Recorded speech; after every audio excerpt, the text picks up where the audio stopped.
You may write me down in history with your bitter, twisted lies. You may trod me in very dirt, Why? but still, like dust, our eyes. Does my sassiness upset you? Why are you beset with gloom?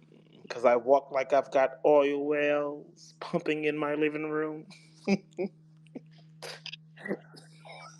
I had Are to. Sorry. you done? I'm done. I'm done. Happy Taco Tuesday, everybody. Happy Taco Tuesday. How's everybody doing today? Thank you all for listening and joining us for another fun week of the committee spaces. Everyone's enjoying their day so far? Yes. Yes, When I yes. take a nap, I'm sleepy. When I don't take a nap, I'm sleepy, child. Oof. Oh, Lord. Now, y'all about to take a nap too, right? Oh, at this hour, when I close my eyes, I'm going to sleep. Ain't no nap. I'm going to bed after this. Lay me down on my bed. It's where I rest and close my eyes. Well, we're going to go ahead and get started because we want y'all to make sure that y'all can get y'all's good old rest. So I guess off top of the dome, what do y'all think about this past week of basketball? Since we've had some great games, we've had some trash talking, we've had some championships be decided and won outright. So what's your first impression of the past week? Oh, it be, Chaos. it be so That's much. all I got. Chaos. I'm excited for March Madness because I think that there are going to be a lot of teams that are misseeded, probably because of their scheduling or because of like these slumps that they're having of 3 game losses in a row. And it's going to make for some crazy upsets. Now that was very I'm glad. specific about the 3 games in a row. Who are you talking about? Well, I would say Colorado, but they're on 4 game losing streak right now. I think I was taking like a slight average because like I was trying to find the number in between because I had Colorado and NC State in my head. So 3 was the number right in between the 2 and 4. So let's go with that. Okay, okay. I will say this though. I think the word misseeded is interesting because I don't think they're misseeded. I think that's kind of I think we're starting to get into funner is not a word. Starting to get into a new territory in women's basketball with so much parity, which makes the tournament a little more fun. And I think maybe that's why we are more prone to see upsets in the men's game because now we see people losing these games a lot more parity. So people losing, people, this, that, and the third. So you do have some teams that are pretty good that are just lower seeded, but I don't want to say misseeded. It just is what it is. But I think it sets up a really interesting tournament. I think we are seeing some Valid. piss Hmm. poor, weak ass team. Like I don't know. There's that. It's not been given, girls. Like outside of the Pac-12 and Indiana upsetting Iowa, I haven't been impressed. like like I guess parody is something you could use to describe some of this stuff. Um, but it's not good. It's not cute or attractive. Um, so I don't like it. Yeah, it's been chaos, but like bad chaos, not like beautiful gowns. Okay. Well, we're gonna go ahead and get right into our conference breakdowns. Then we're gonna start with the ACC.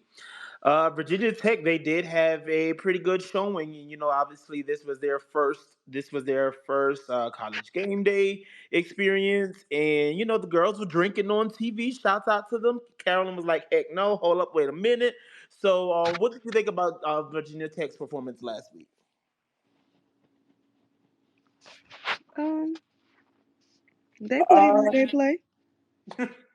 So y'all really were underwhelmed, huh? With everybody, for real. No, I no, But I'm underwhelmed with Virginia Tech. I think they just, I'm not a huge Kitley fan, and that's not saying that she don't do what she do, so don't, go there. But her game just really doesn't do it for me. But Georgia's does her thing.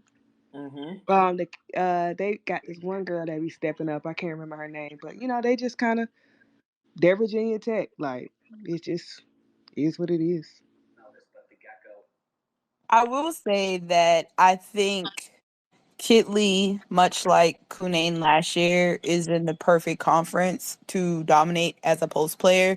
A lot of the teams in the ACC don't really have a big that can match up with her. Mhm. And so she's been doing what she needs to do as a big to keep things going. Like she's been putting up some great numbers the last couple of days and well games that they've played this season. So she's doing what she did last year, which got her the ACC Player of the Year and stuff like that.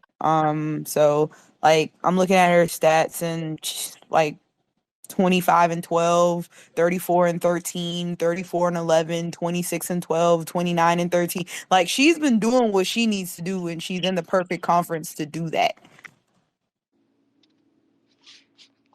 Yeah, I agree. I think as much as trash as I've talked about the team, they, shut me up every time I talk trash. So I can't knock that. I do think that to Yana's point that they are in the perfect conference to play the way they play. Their two best players are a big that doesn't like physicality and shoots the mid range well, and a guard that can get any shot she wants when she wants, and is typically faster than everybody she plays against. And all they really need is for their role players to do something, and they can typically win games. And so I think that they've won the games that they've played. And big shout out to their fans for showing up and showing out at college game day. I think that, as we talk about growing the game, it's important for non-major market teams to show up when their, number is called. And I think that Virginia Tech is representing that the sport is growing outside of just the major players that are pushed by ESPN. And there were some questions around Georgia. She remained coy. When asked, there was even the chant, one more year and all that good stuff. So, do we think that Georgia's going to the league, or do we think that she's going to stay and take that fifth year? I think these kids spoiled. They need to go to the league, but that's a whole nother conversation for another day. That I'm not gonna go off on a tangent right now. But these kids, just yeah. I think if the league is a goal of hers, I think that she should go this year. She's like to me, her draft stock has risen, and there's a lot of teams that I can see her fitting in the first round.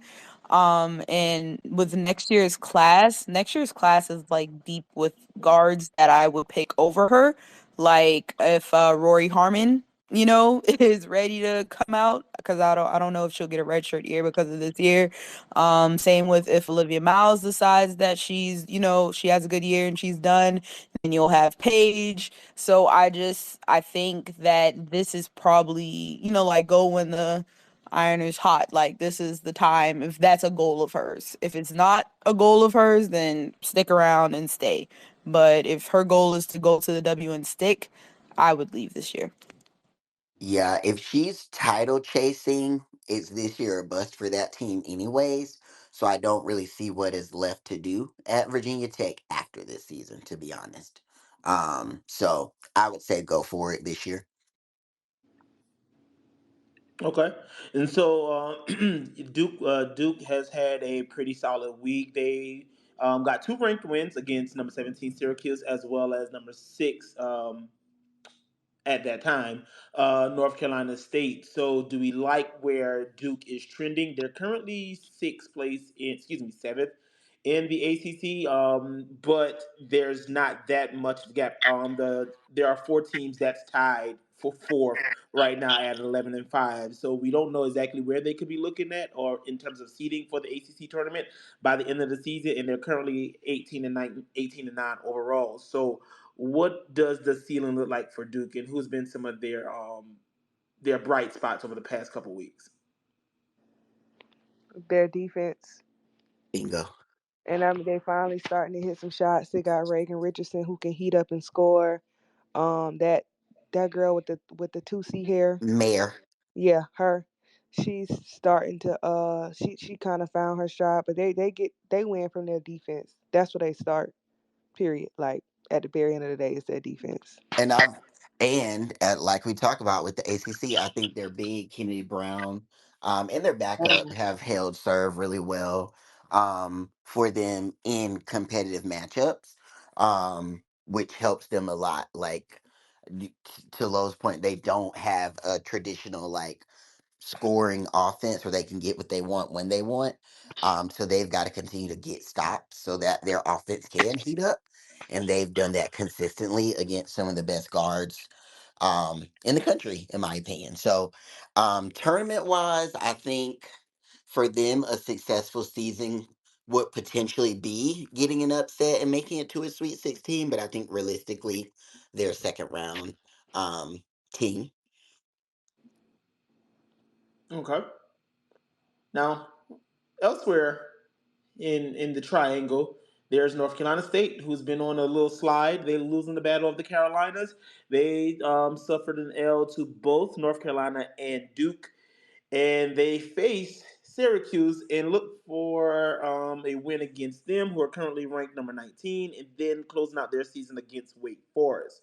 So, what has been happening with North Carolina State? Well, their coach can't coach. You remember when I said a long time ago I'd never put no faith in them because their coach stinks. Mm-hmm. That's what it is. I think River Baldwin does decent for them. I but as a whole, do I think she's a big that I'm like riding to the top? No. Um, and they guards, I mean, they just get a little. It's sink or like it's kind of sink or swim. Either they own, they own. If they not, it's just gonna be a long night. I feel for them, but it's their coach to me. I'm gonna blame him because some of the things that they're bad at, they shouldn't be. They're so athletic.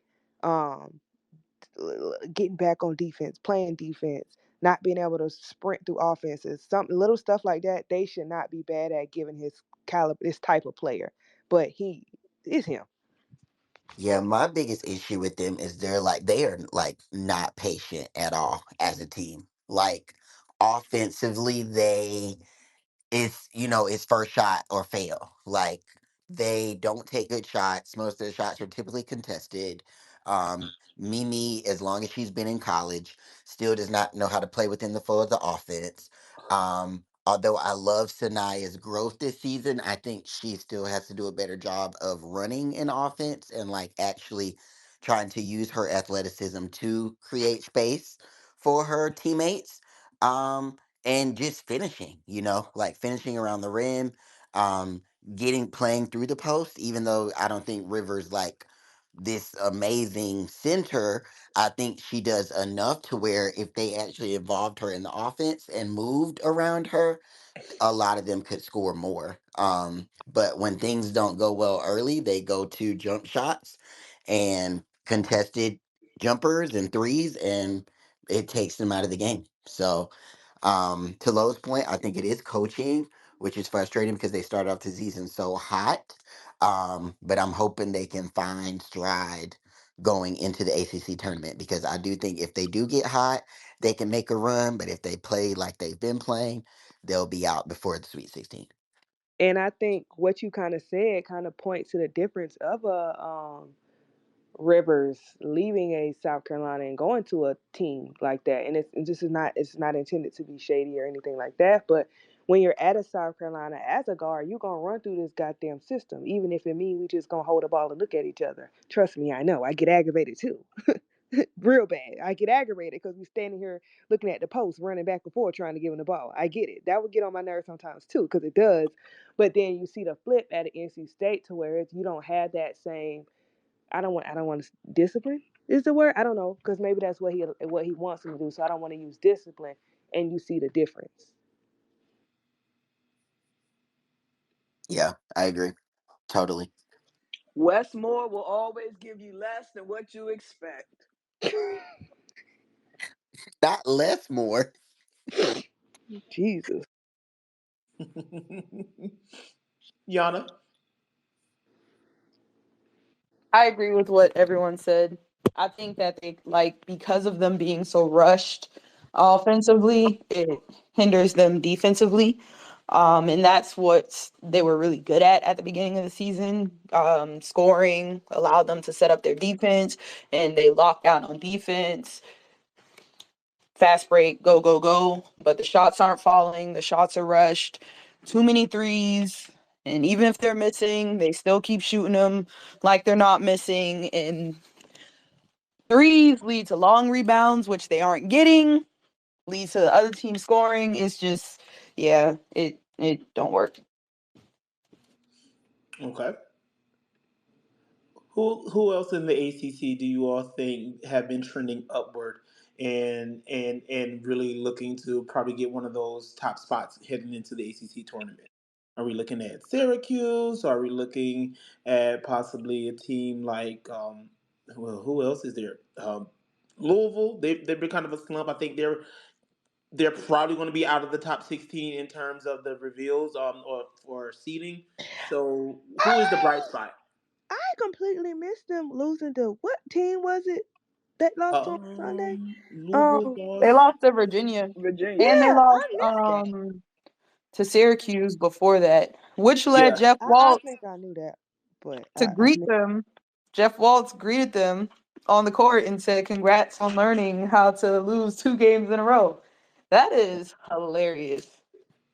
yeah, they lost that. I think that Virginia lost because they were already. I remember Charlie Sheen said, I keep calling that man Charlie Sheen. Charlie Cream had mentioned Golly. that they he mentioned that they were at the biggest risk of possibly not hosting.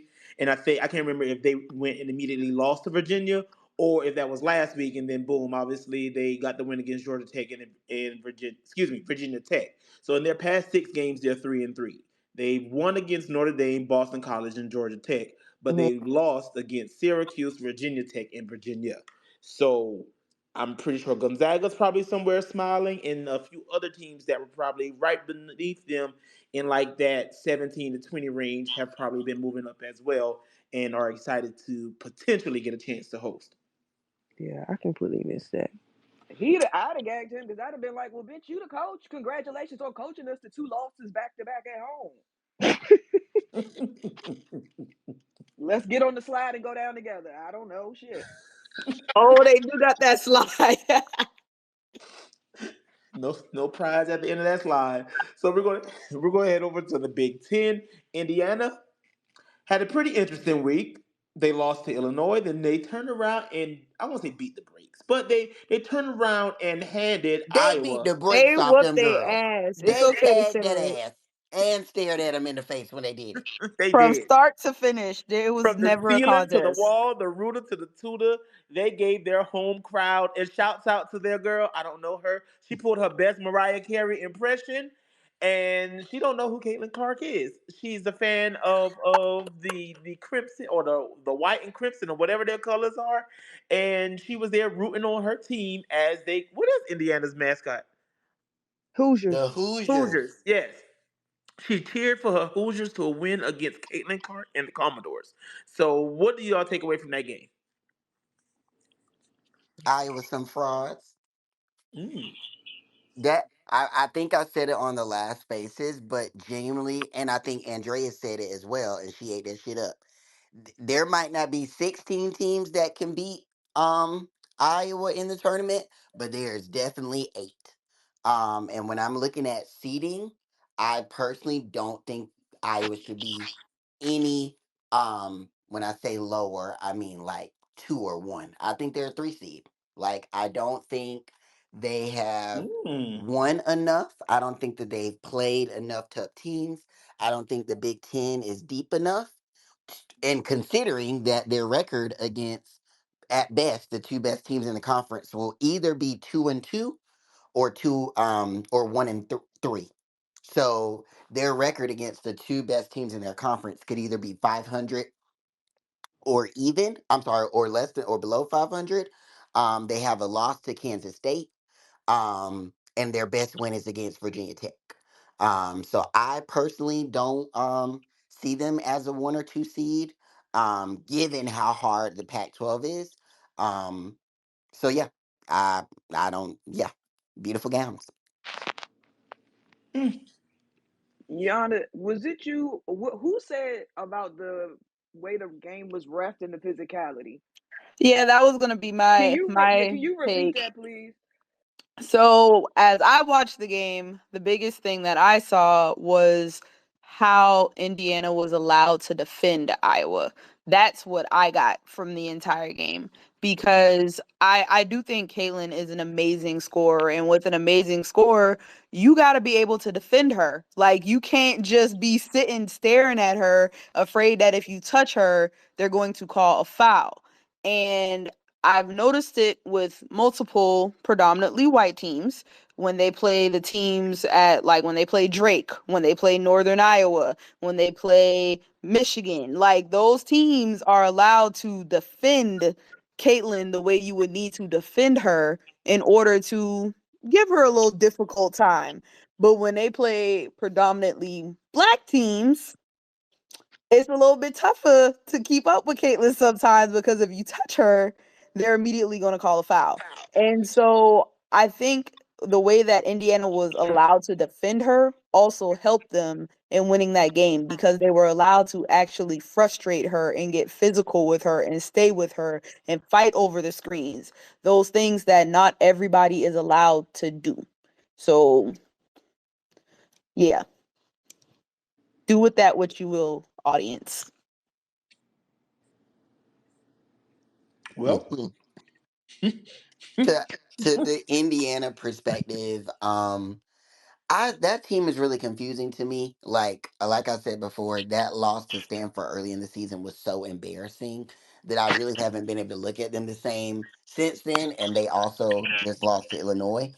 Um, so I think that they're a solid fundamental team, but I'm starting to look at them the same way we look at Westmore at NC State. I think that they do a nice job at getting to the Sweet 16 and bowing out gracefully once they get there. And I think that's probably what we'll see happen this year. okay. Elsewhere in the Big Ten, Ohio State has clinched at least a share. We know that the big matchup is coming down. Anything can happen before then, but the big matchup is coming between them and Iowa to close out Funny their. enough, though, B, if Ohio State win their next game, which I don't know who they play next, but they could wrap it Oh up. yeah, yeah, They can like have outright before they even get to Iowa. they do. And I remember a couple weeks ago, y'all said it was going to be a share, and I know last week y'all said that Iowa was going to go, I think 2-0. Well, the girl We ain't were been showing. wrong. Y'all All I can say is OH motherfucking IO. do Damn y'all Cody and the McMahons done found stride. And my Um girl Mika Shakova. y'all gonna be mad at me if I tell y'all that I don't see the vision with Ohio State? oh, you so nasty and rude. No, I'm not. I think they play very good defense. I mean they're a little better. They're like a scale up from Duke, but the same team to me. They play really good defense. So you saying That Celeste took the playbook to Ohio? no, because ain't no plays, it's defense. Um I think their defense is a lot better. Okay, they have a some better scores. The big your girl, and like if I'm holding you up against a team with the big, with other people who can defend, I'm not. You know what I mean? Like you gonna say I don't. But I think in the I don't argument see that you're it. having is valid, but I think Coach Marsh was talking about this the other day. Um I think their style of play isn't a style of play that per se matches up well against UCLA, South Carolina, LSU, those types of teams.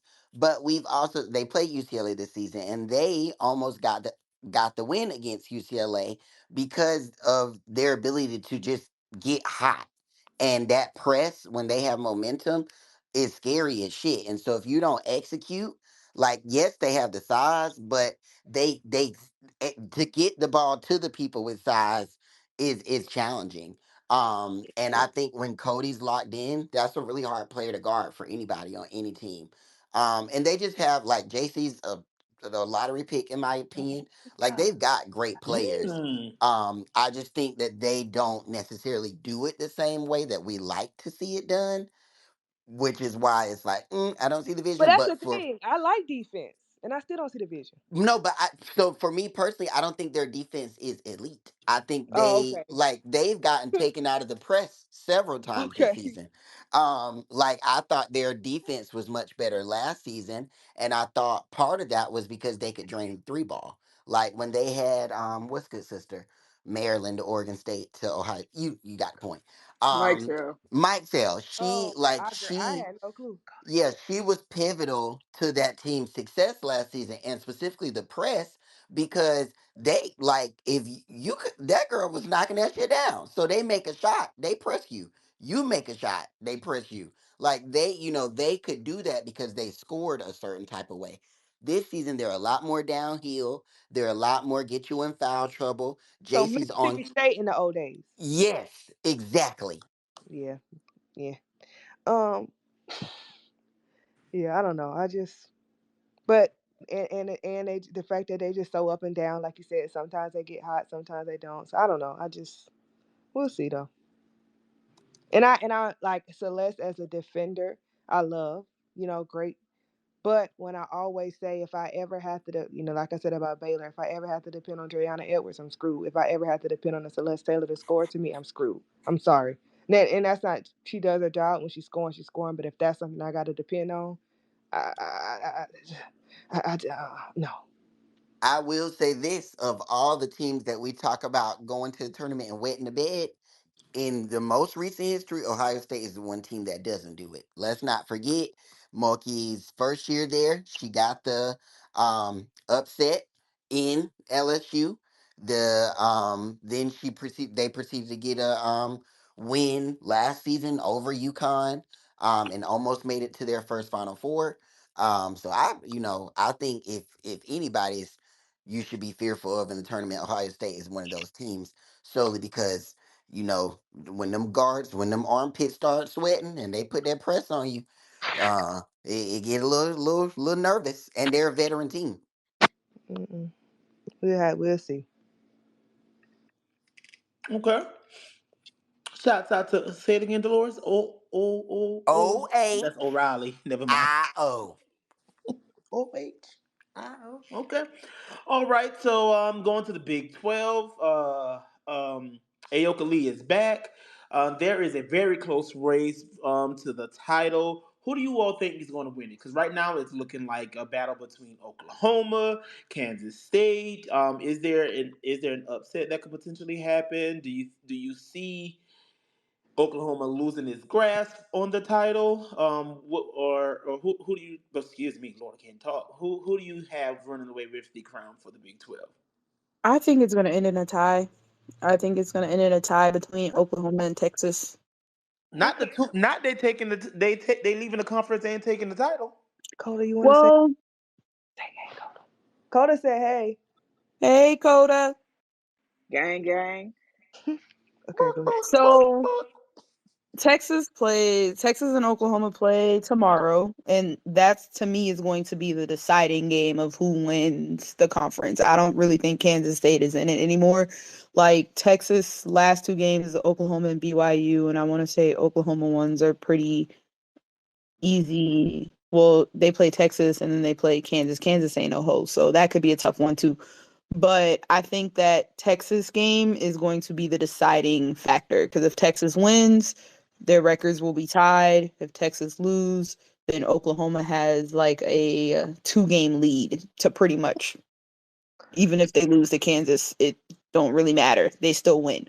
So yeah, Oh yeah, and Kansas is out because Kansas is yeah. well, yeah, they're 12-4. It's so So crazy. me saying I think it's gonna be tied. I think Texas wins tomorrow and ties it up. It's so crazy talking about Oklahoma at like the top because, huh? Right. To me, that's why the Big 12 stinks. Because how the hell is Oklahoma the number one team in your conference right now? Ja. Okay, well, Kansas State. We know that they found a way to put together some wins while Ayoka was out, but since she's returned, do you think that because they got used to playing one way without her, that they're finding it hard to go back to where they were before? I think That they could girl, play a little. I think they could play a little faster without her, and that helped. So yeah, yeah, I think so, Ayoka's out of like she's just not in basketball shape right now. and she was already low, so it's just Yeah. a double win. But that's my girl though. Yeah, I think I think that they can be a really good team with her. But I think they have to like the guards have to make shots. And I think as of late that's been a big issue is that you know what you're gonna get from Ayoka every night. Serena Sundell is pretty consistent, but then Gregory shows up a lot as well. But like that's just a three-headed monster and you kind of know what you're getting from each of them, and I think the other teams in the conference have prepared and know how to play them, and so if they don't execute they're more susceptible to losing, and I think that's kind of what's going on with them in the conference right now. Okay. We all saw the clips.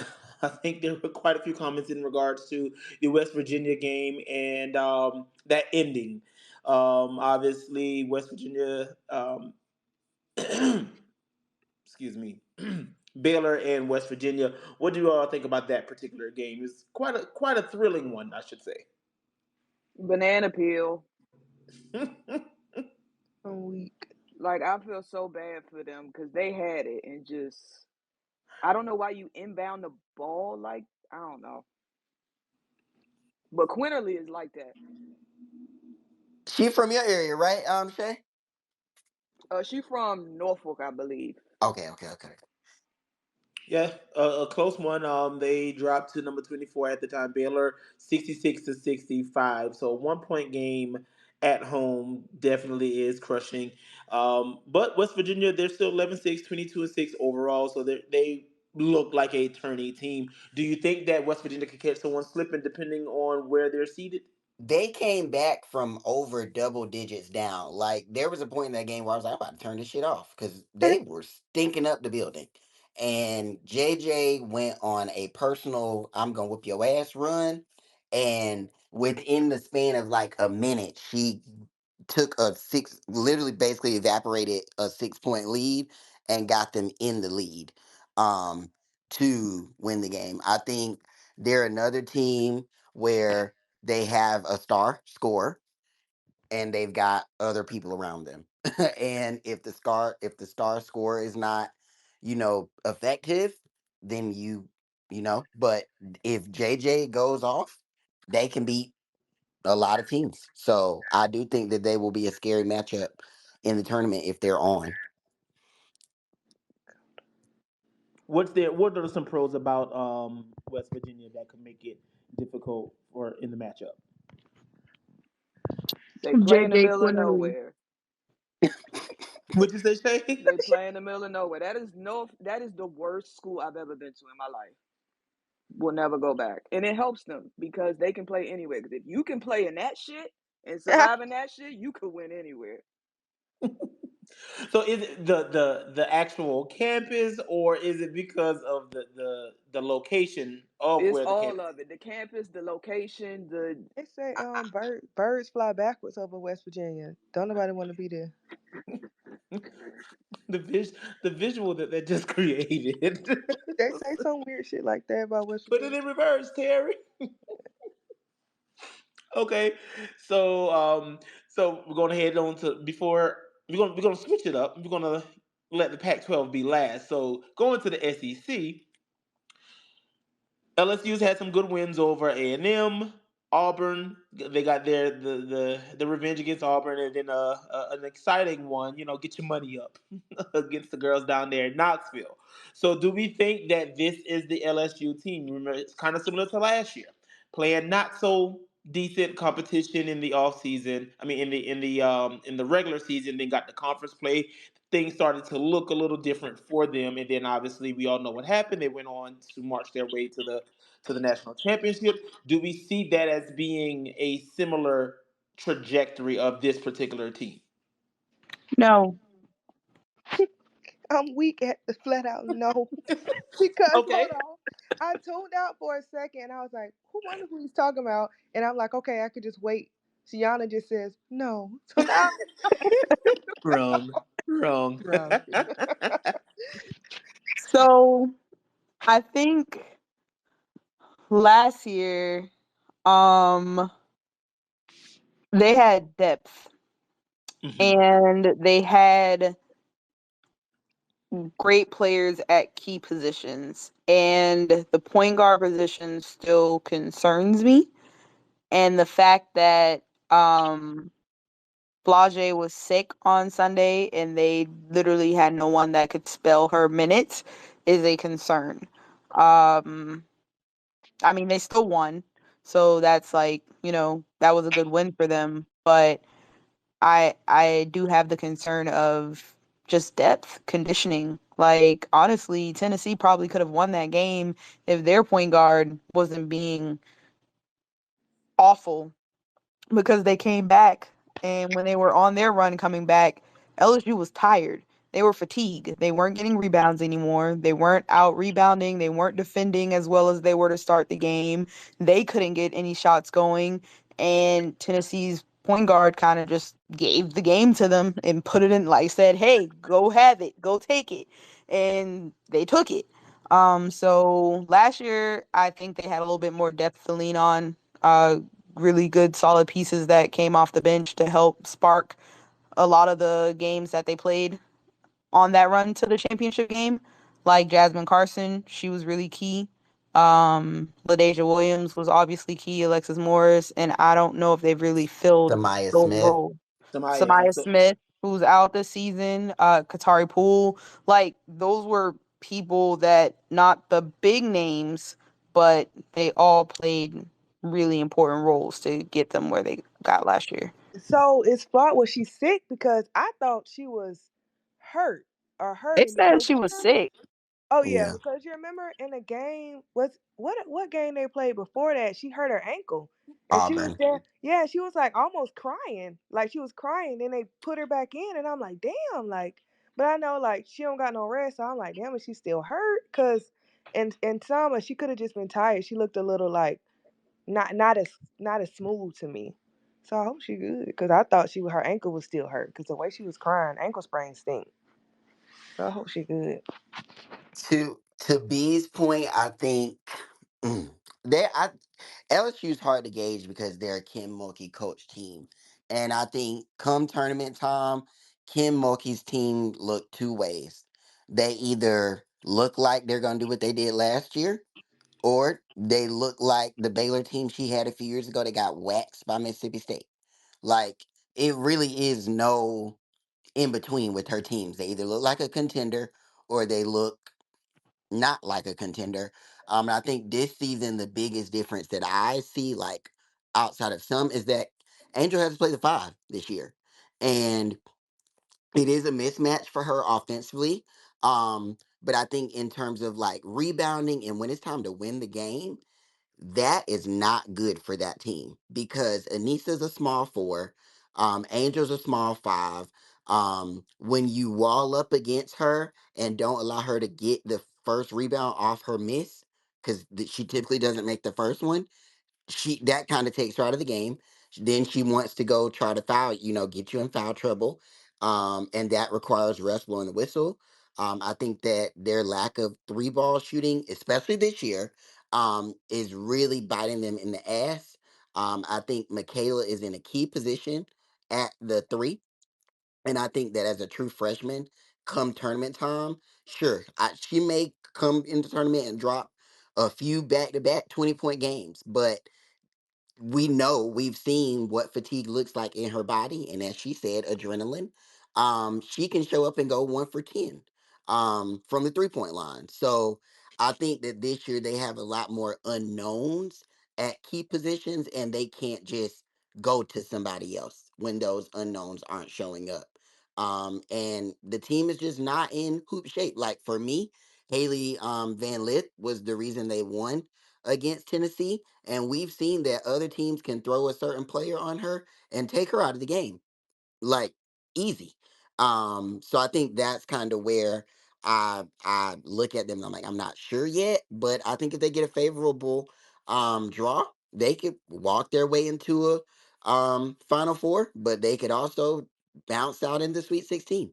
Um, so yeah, I'm not looking at these three wins as like they're back because they've looked like shit against Auburn and Tennessee at times. Okay. I think Well, it go. Oh, go ahead, B. Wait, hold no, go on. ahead. Go ahead. Oh, go ahead.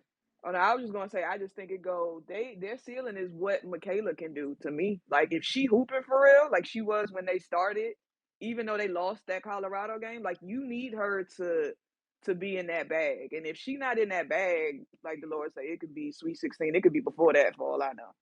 To me, the key deciding factor is defense. Because they can struggle on defense. Michaela's not the greatest defender. We know how Haley could be sometimes. Now Flage is a really good defender. She's gotten a lot better.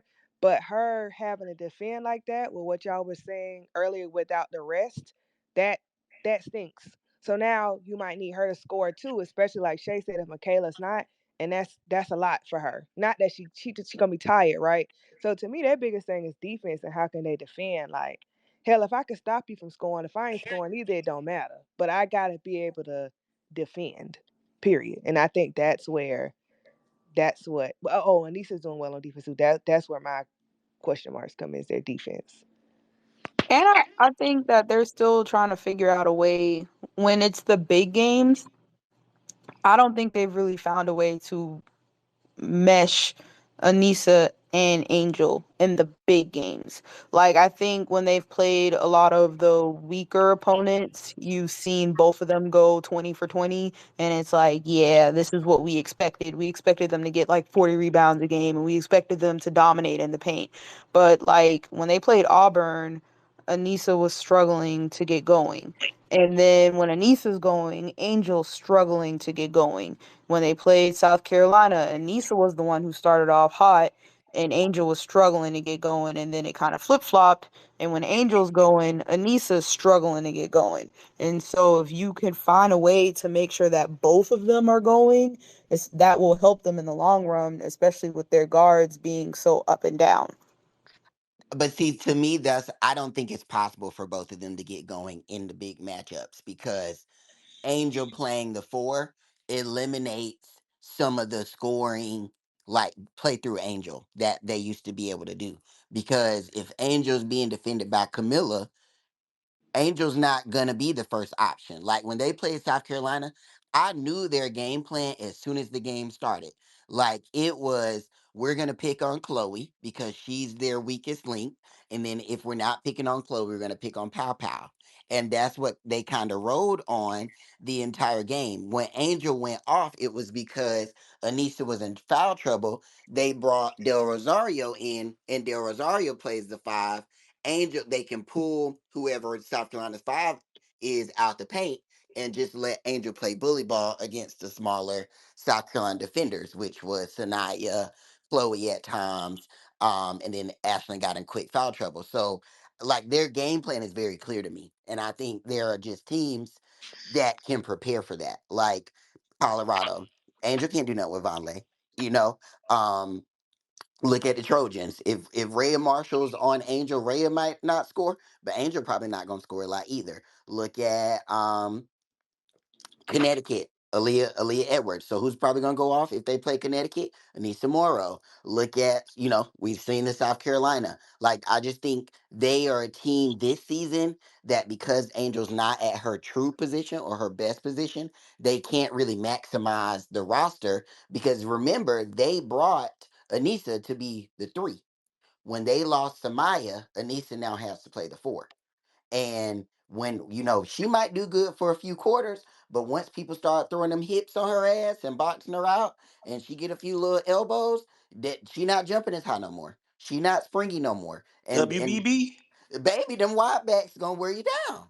And that's exactly what we saw happen against South Carolina. Is they got worn down, and a lot of people are like, well, Angel got fouled out, but let's not forget South Carolina was down big at halftime. Well, not big, big, but more than 5 points, and they slowly crept their way in the third quarter with that depth and with the ability to wear down Anissa and Angel. Okay. Well, we all saw the game between LSU and Tennessee. Tennessee's right now they are currently sitting in fourth place. The top three have been decided in the SEC: South Carolina, LSU, and Ole Miss. Shouts out to those three teams that have locked in their spots heading into the SEC tournament. Depending on what you believe, some like to continue to play, some like a little rest. There are different theories based off of what you believe and how you coach. But Tennessee currently has the fourth seed, but right behind them is Alabama, and then there's Vandy and Mississippi State, who are 2 games back. Do you think that Tennessee does what they need to do in order to lock in that fourth seed, or can you see them potentially this week slipping? I don't Baby, want to think Tennessee about got one more Tennessee. game versus South Carolina, so I don't want to think about Tennessee, so I don't. No, like that game, that fourth quarter really pissed me off. And I'm not a Tennessee fan, but how the hell you just let that girl jack up shot after shot after shot when you are down 2 points? You have the game. You got the game back. Rakia is standing there on the wing like, "Yo, I'm here. Give me the ball. Here she come. Dribble, dribble, dribble, dribble. Break, crank, and then HBL is hunting your ass. Haley Van Lith got you on skate. She putting numbers on your head. I don't know. They should jump Kelly outside. They should have jumped her. I'm so sorry. It doesn't make sense. They should have jumped her outside next to the statue. next not to the not statue. Pat looking down at her. So yeah, Tennessee this week they have Texas A&M and they go to South Carolina. Wait So a minute. Did we talk about that comment that Kelly made after the game? That was more egregious than that girl jacking up on we top. gonna get there. Okay, I'm sorry. I'm sorry. I'm sorry. Go We ahead. gonna get there. Sorry. Looking at Tennessee's remaining schedule, I would not be shocked if Tennessee becomes a fifth seed in the SEC tournament. They got Yana besides us. Um, they have Texas A&M, which I think they should win, They better. and then they'll play South Carolina. So I'm looking at Alabama's schedule, who's right behind them, and Alabama has Florida, who's been kind of on a downslide, and they also have Texas A&M. So those are two games that I think Alabama should win. Will they? I don't know, but I think they should. And if they do, their records will be tied, and Alabama has the head-to-head with Tennessee. Oh So my Alabama God. will jump Tennessee. So, yeah, good luck to Tennessee. All right, and finishing up in the SEC, South Carolina, they were without the services last week for rest and restoration glory of Camila Cardosa, um, and they put up some amazing performances. Got a little chippy, especially at Kentucky. Shouts out to Miss. You have 5 points. So what did you like, Lo? Let's be nice. What did you like from the team that they were able to show again this week without Camilla? Now I can't be nice now when I done said the other girl was jacking up 18,000 shots. I know. Go ahead. Oh, I just think they look like they got a flow. They just be flowing. It's just so pretty. They move, they smooth, they do what they gotta do. It's just a flow. Okay? They was flowing. But in the other two games before that, they was not flowing. They Right. was but they figured it out. I think which is why, like I always go back to defense. I love defensive principles because when they could not get nothing going, they locked it up on defense and said, "Well, shit, we can't get nothing to fall. We just gonna defend and defend and defend until just to make sure that you ain't got more than us." And I really appreciated that. Chloe and Ashlyn's looking like they kind of starting to work together a little more, which is nice. And yeah, I think they gotta tighten it back up, refocus a little bit going into the tournaments and stuff. But they look they figured it out last game. And also I think, like I always say, Camilla is not always she's not my favorite, but to have a 6'7" center and be able to rest her, because a 6'7" center is a privilege regardless. Being able to just sit her and rest her and let her just chill and is just I mean like that's a cheat That's a code. luxury. Yeah, like that's just different. Okay. Anyone else about last week? The South Carolina games. They played Kentucky and who did they have? Bama. Yeah, Kentucky and Alabama. Did really good on that Nye girl. Because Nye can shoot. And they did a very good job on her. I Yeah. think oh, go ahead, Dolores. You're good. I think that I really like what I'm seeing from them defensively as a collective. At the start of the season, I felt like the starters, their defense was always like where it needed to be, and sometimes the bench would come in and the defense would fall off just a little bit, but not a lot, but just a little bit, and you could kind of tell. And now I think that the bench is kind of elevating the defense at this point even more. Like Myleja's defense has turned up and it's phenomenal, and Tessa's come in and she's giving really good minutes defensively. Sanaya's coming in and she's like a blocking machine and her defense has been amazing. Sakima's coming in and defending. Like it's just the defense is now elevating when that bench comes in, and that's really nice to see. Um Raven's been doing a masterful job of just running the offense. I know there's been a lot of talk about her scoring stats, but I just feel like, I had to do my research. I had to look it up, and people would be really shocked. I had to go look. People would be really shocked to know how much points per game Chelsea Gray was average. Chelsea Gray was averaging like 10 points per game her sophomore year. Sue Bird was averaging 10 points the majority of her career until her senior season when she averaged 13. Like, but they did What a jump! everything. I'm saying, Y'all but to go look they up a were, stat. but they did everything else. Like it was like 5 assists per game, 2 steals per game, 4 to 5 rebounds per game, and we're talking about the greatest, like two of the greatest minds that we talk about in the WNBA, 2 point guards that are leading Team USA, and so the idea of like we've seen a lot of scoring point guards go to the W. And we see a lot of them just do that, be a scoring point guard. But the ones that have been the best point guards that we talk about in the W, those are the ones that do it all, that get the like keep control of the offense and make sure their stars are doing what they need to do and getting them the ball where they want it at and doing little things like Raven did where she said, "Hey, Camilla's gone, and so I'm gonna help you get some rebounds." And damn near started getting double doubles rebounding. So yeah, this whole idea of her game not transitioning to the W is insane to me. Like she's literally doing what pro people would want to see her do because she's on a team with a bunch of stars and she's allowing them to elevate and running a whole offense flawlessly. Now that we think about it, who has been the best scoring point guard in the W? None. I don't like those. Like I'm trying to think of anybody who's like led there. I mean, because when you think of those, I mean, it's really just Sue and Chelsea. I mean, in terms of the facilitating and stuff like that, I can't think of a scoring point guard I mean, because he plays the two. Sabrina across plays the two.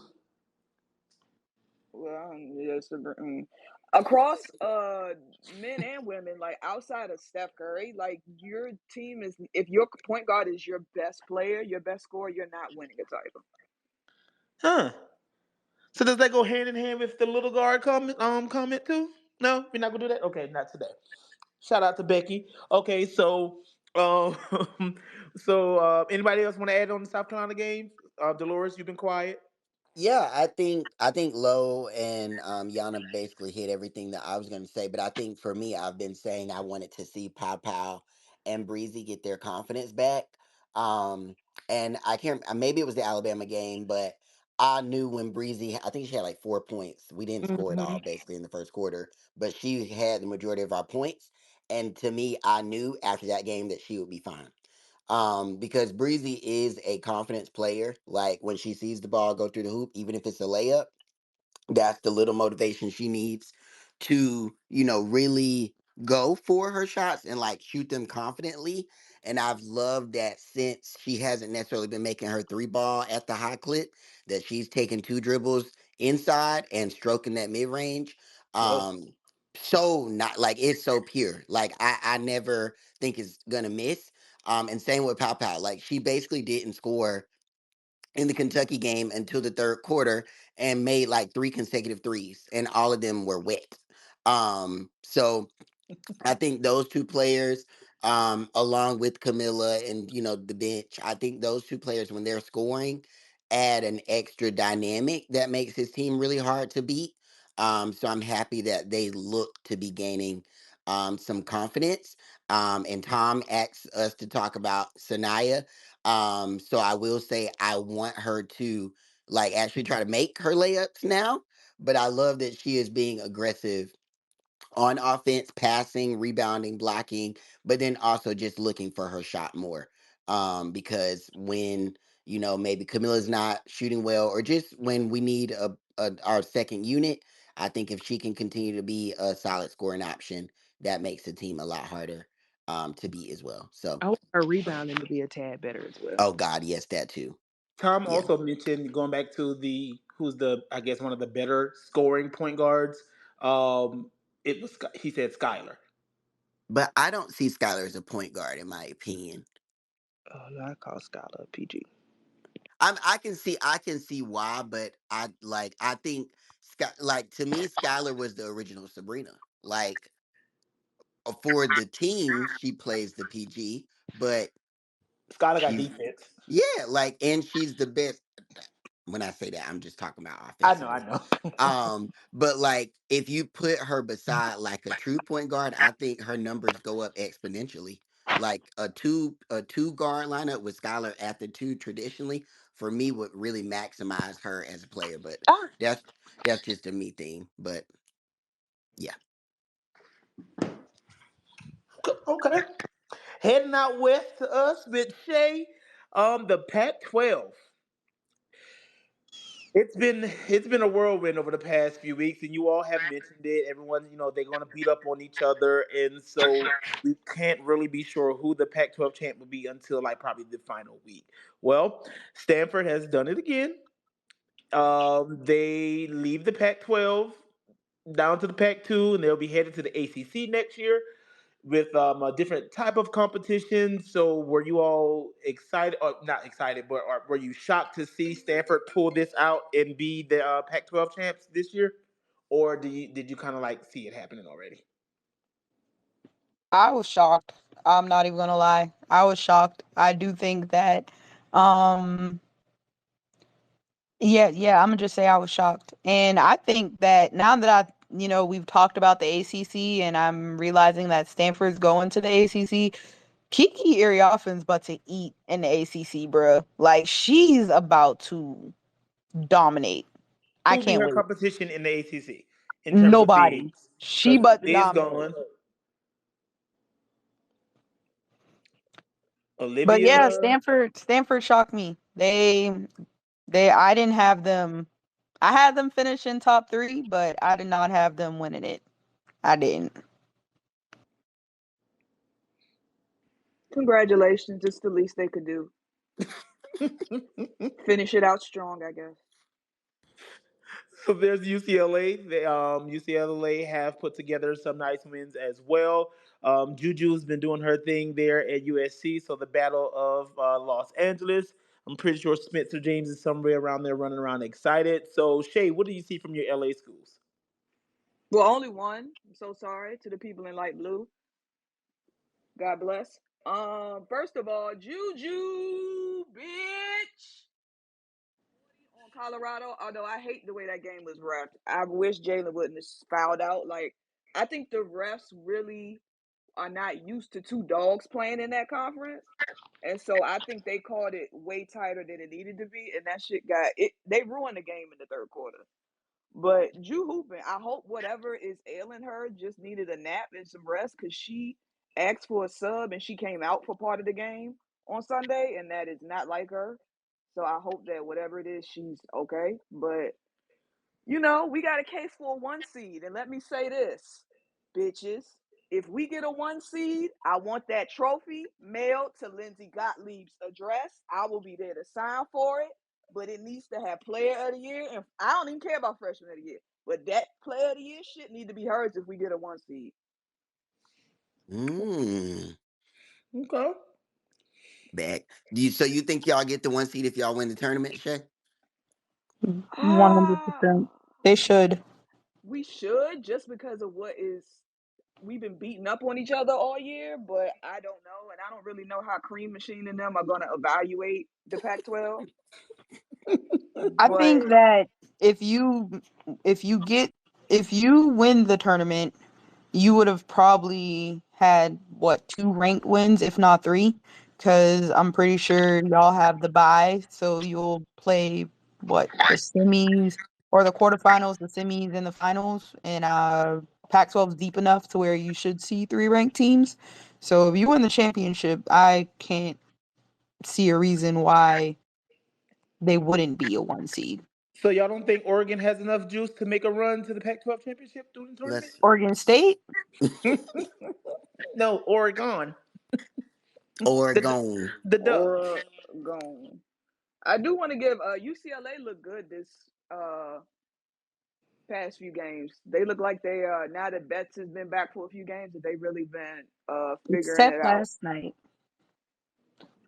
Well, I mean, I also think everybody's exhausted.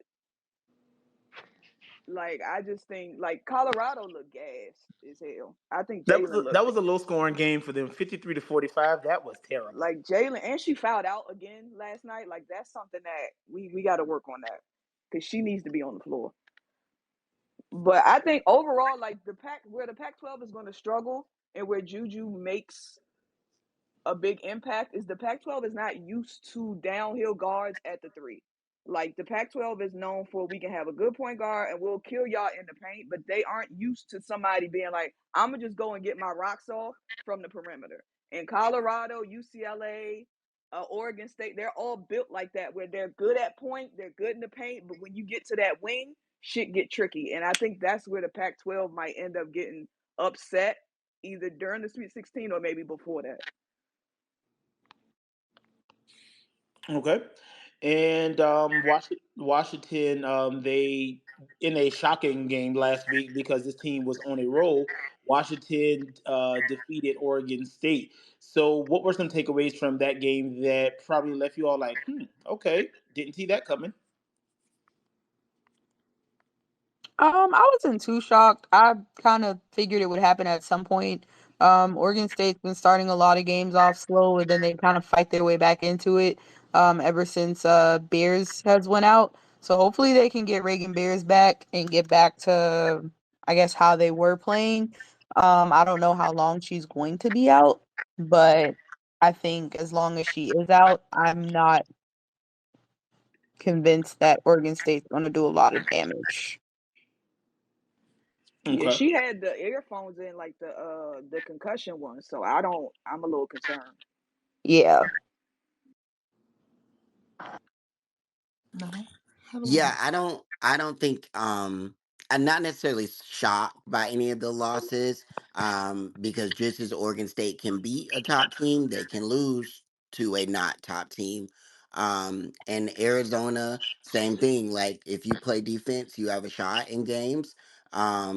And it's always those teams that like are on their last leg. Like we ain't got nobody else on the team. It's seven of us. We got to rally together and try to win a game. Those are the teams that.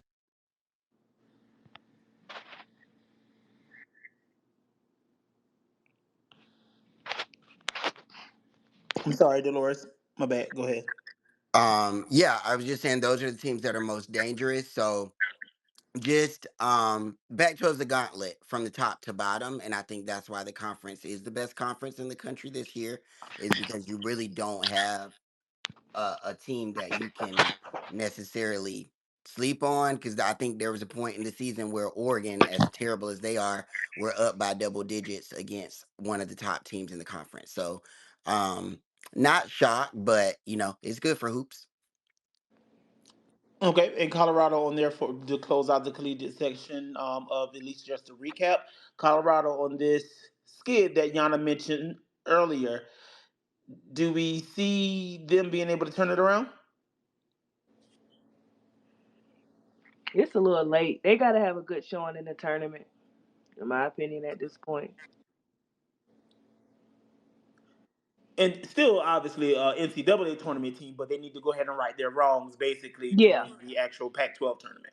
yeah. Okay, okay. Anyone else? Oh, okay. So we're gonna go on to this next section. She said what she said, and that's final, depending on who you ask. So first up on the docket, we're going to mention, or we're going to talk about Cheryl Swoopes. Shout out to the GOAT Cheryl Swoopes. If you don't know her, go ahead and look her up. But you should know her. If you're here, we definitely talk about her all the time. Now, I'm gonna read this just a little snippet of what she said.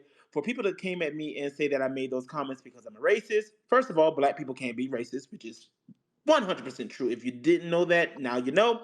But that's the farthest thing from my mind. And this was in response to I don't even want to say backlash. This was just in response to a lot of the conversation that was going on in regards to her comments or her speaking of, some of the collegiate players. So who wants to take the first stab at that? Child. She Or are shout we out to just over the entire thing? I am kind of, but shout out to her for standing in what she said, and she said basically, I said what I said, and don't try no racist this, not racist that. It don't have nothing to do with that. I just think it's so incredibly cringy and so incredibly mind blowing how white people or white adjacent people have all of a sudden turned you speaking out against discrepancies that black women face until you being racist. It's just mind blowing how this whole thing has turned to no, y'all are racist because y'all talk I cannot believe this. Like, it is mind boggling. But shout out to Cheryl for saying what she said. And if you don't know that prejudice and racist and bias is different, then you need to get off the internet and go get you a book. Yeah, I think piggybacking off of Low, I love that she, you know, s- didn't backtrack, didn't step back, didn't do anything other than stand firm in what she said. Because as so many people said, those comments or those clips were pulled out of a larger podcast where she was very clear in why she was saying what she was saying. Did she get the girl's age wrong? Sure. Did she say she was in school for longer than she has been? Sure. But the point was missed. And I think that's what I'm glad that she was able to kind of go back to and say, I said that she is probably the greatest scorer in collegiate history. But also she brought up, the point that there is a black woman who actually holds the record.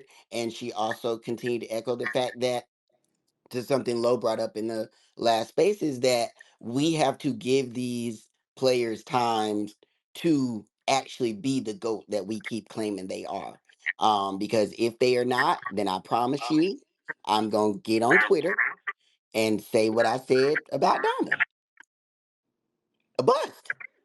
Because when you draw these comparisons, when you make these players you can't judge them, you can't critique them, they're above reproach, then they got to come in the league winning and they got to come in busting heads. And so I'm just happy that Cheryl didn't back down and didn't go into a corner, because that's what those people tried to do. They tried to humiliate her and humble her, and the fact that it was some of her own peers and colleagues is the most nasty part of all of this. Shay. Oh, I thought we was past it until I seen that clip. I agree with what's been said. I'm glad that she stood on 10 by what she said. Um, and I 100% agree with Dolores about you, Holly, and Lobo getting on here, and Caitlin will be this and will be that, trying to big dog Cheryl Swoops. Like, you trying to big dog Cheryl Swoops. You not that girl for all of that. You barking a little too far out of your jurisdiction. So I'm glad that she went on and said what she said. Please let that be the end of it. And I would hope that all of the checks that the racists and whatever checks that y'all are writing on that girl's behalf, I hope they cash. Because if they don't, God bless. Yeah, yeah, yeah. Okay, so in Arizona, they've suffered another departure from the team. Uh, Kalen Gilbert is no longer with the team, and they are now down to just 7 scholarship players and have signed a walk-on from the soccer team. This isn't the first departure, as we all know. They also lost Maya Naji earlier in the season, who was at the time, I guess, going to focus on academics. But then there have been other reports and interviews surrounding that departure as well. So a lot of speculation is going on there in the desert. Now, in the midst of just having these 7 players, Arizona they're in the middle of a 4-game win streak, and they close out the season against the LA schools. Now, and at home. So, do we? A couple of questions. Is there trouble in paradise down there for Adia in regards to her job? Do we think that Arizona can get these wins against those schools? Maybe one of them, if not both of them, or are they going to lose all of them to possibly position themselves into pushing for a late spot in the tournament? Currently, right now, they're 50-50 in the conference. They're 8-8. They're at 16-12. So they won't have a losing record this season. So they'll still be above 500. Do we think that there's still a chance? I think it's been trouble in paradise. If I'm the AD, I don't want to deal with all of that. So she'll be on the hot seat for me. But I don't know how they operate down there. But that's a lot for me. Like it ain't worth all that. Yeah, I'm not even concerned about the record. Yeah. It's the in and out of transfers, and then when the transfers do leave, they all seem to have a story behind why they leave, and it's just, yeah, that's the concerning part for me. The record in itself isn't like awful considering the number of players that they're left with. I don't expect much. But just seeing all the transfers, and I know like we're in the year of transfers, but Yeah, that's different. Yeah. Yeah. Oof. But so it's not necessarily the record because she's I think this would probably be outside of her first 2 seasons. She's won 20 games every year. So you are saying it's just everything else surrounding the program and not necessarily the on court performance. Yeah, it's a Right. culture issue. Yeah, Like clearly. what and y'all know, like I'll be in the chat, like she can do it, da da da da da. But like she's at a point where she's not even like, if I'm not mistaken, they're not even bringing in recruits anymore. Like after this year's class, and they remember they lost a large portion of the class before this one. So in this day and age of transfers, recruiting, it to me it seems like she is one of those coaches that may be still committed to the old way of being a hard-nosed, no nonsense, tough coach, and I'm not sure if that's going over well with the players, because Maya Naji made some comments after her departure, or like some posts that were very telling. And to have Kaylin leave the team, even, and we don't know exactly what she left for. It could have been personal or family or whatever. But it's just, all signs are red. And I think it may be time to look elsewhere at Arizona, unfortunately. Hmm. I'm sorry. Can we put another coach who has the hottest seat, and I don't see why it hasn't been more discussed in the national media? Kelly? No, not Oh, Kelly. Her seat is she probably can't even sit down on that hoe. Old girl at Nebraska who is oh, implicated Oh, in that lawsuit. yeah, she's going to HE double hockey sticks. I think her name is Amy Williams. Like, I don't really understand what processes are happening there, but that whole staff needs to go. To me, like, you can't have a player say that they were having that article was hard as Crazy. hell to read. Like, Yes. you having a relationship and then you using your power so that she don't tell nobody. Like, everybody needs to go. Agreed. No notes. none. Okay. That was simple as that. But And wait, since B, okay. when you made when we said that Adia needs to go, you made a noise like you're not sure. Do you think that because the wins and the record is enough to allow her to stay, or what? I do feel like one, she's an alum. She's an alum of Arizona, and then you know what she's done. Not that, and that's me just thinking of what could the administration possibly Administration say. say, yeah. And because they're like, okay, well, we're going to want to take care and look after one of ours. She's done these things. Like nobody talked about Arizona before Didia got there, and I know she's mentioned how she tried to emulate some of the things in regards to community. How Dawn built the the quest for five or the drive for five in terms of season tickets, and like they've had games that have outpaced some of the men's games in terms of attendance. And so she's done all of those things, and was it ever addressed before this season in regards to the culture there? Was that an issue? They were still, she's been churning out 20 plus win seasons. Of course, we know that she was a national runner up. She's had two trips to what, the Sweet 16 or something like that, or second round. And so, this one season, even in the midst of if it's really a culture issue, they've still gone out and have performed and beat some teams that they probably shouldn't have won. So was it just getting rid of the bad apples and the bad seeds in the bunch? She is giving Frank Martin with jewels and bedazzled and diamonds. I don't know about Frank Martin. That's a stretch. Now I Final think four that's a little bit run, of a stretch. Final four run, and every season after that Final four run, the record has gotten worse. She's That's true. lost But more she and more made it players each made the year. tournament and she could still recruit. Frank wasn't able to turn in any type of recruits. Well, of course, I mean, but I think it's worse when you bring them in and can't keep them past the first year. That's Because true. if it is bad, and let's also Von Lay, that ain't no bad apple.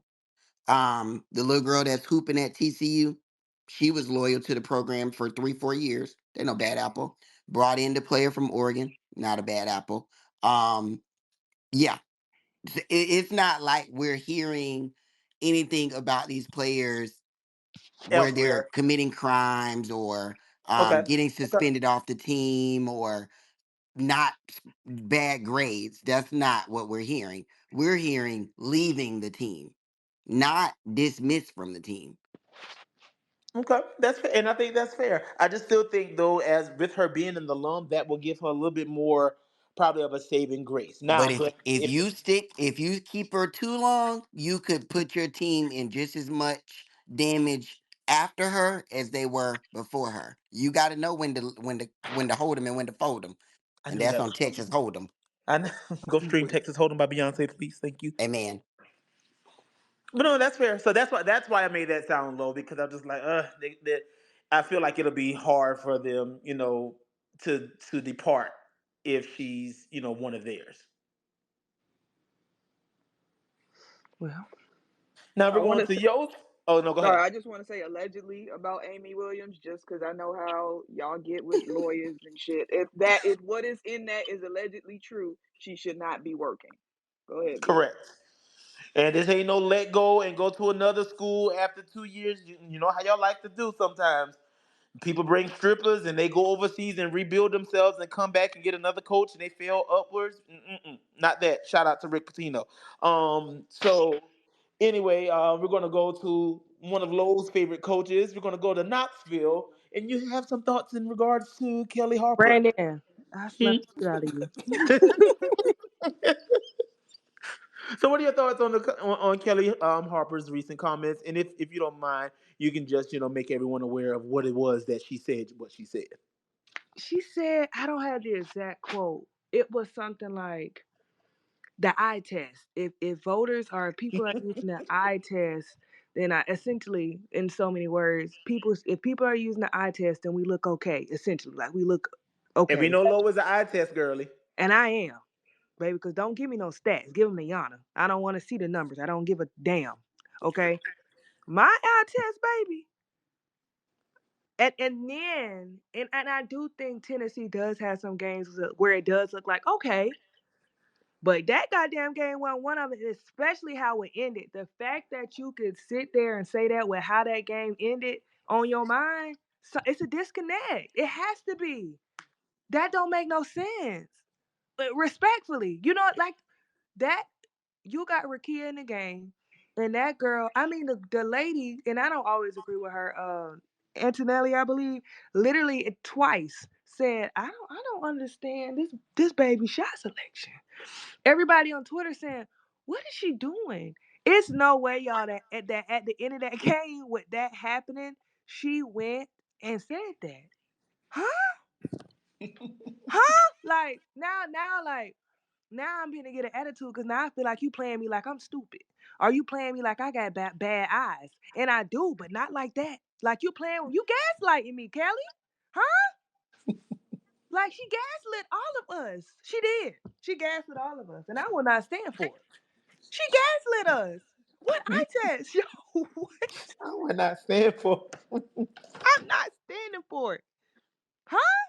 That's all And I can I, say. Like, I think what's annoying is that there is a pool of that fan base that continues to get on social media and say, well, it's chemistry. They haven't had time to build chemistry, and you can only win games with good chemistry. And then I have to say, well, so what has she done since she got there?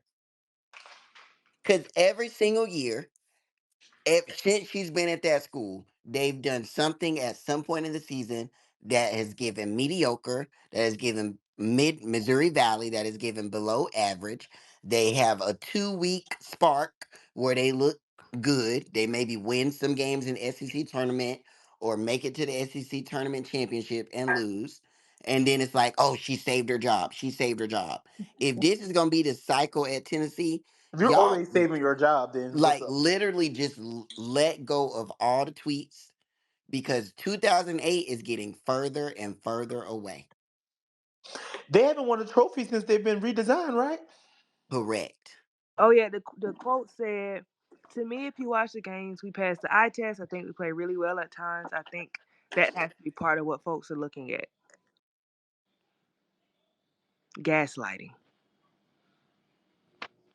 And the only person on the team that passes the eye test regularly is Rakia. Hmm. There's no reason why Powell should be in school that long. That girl's almost 30 and playing like that. Okay.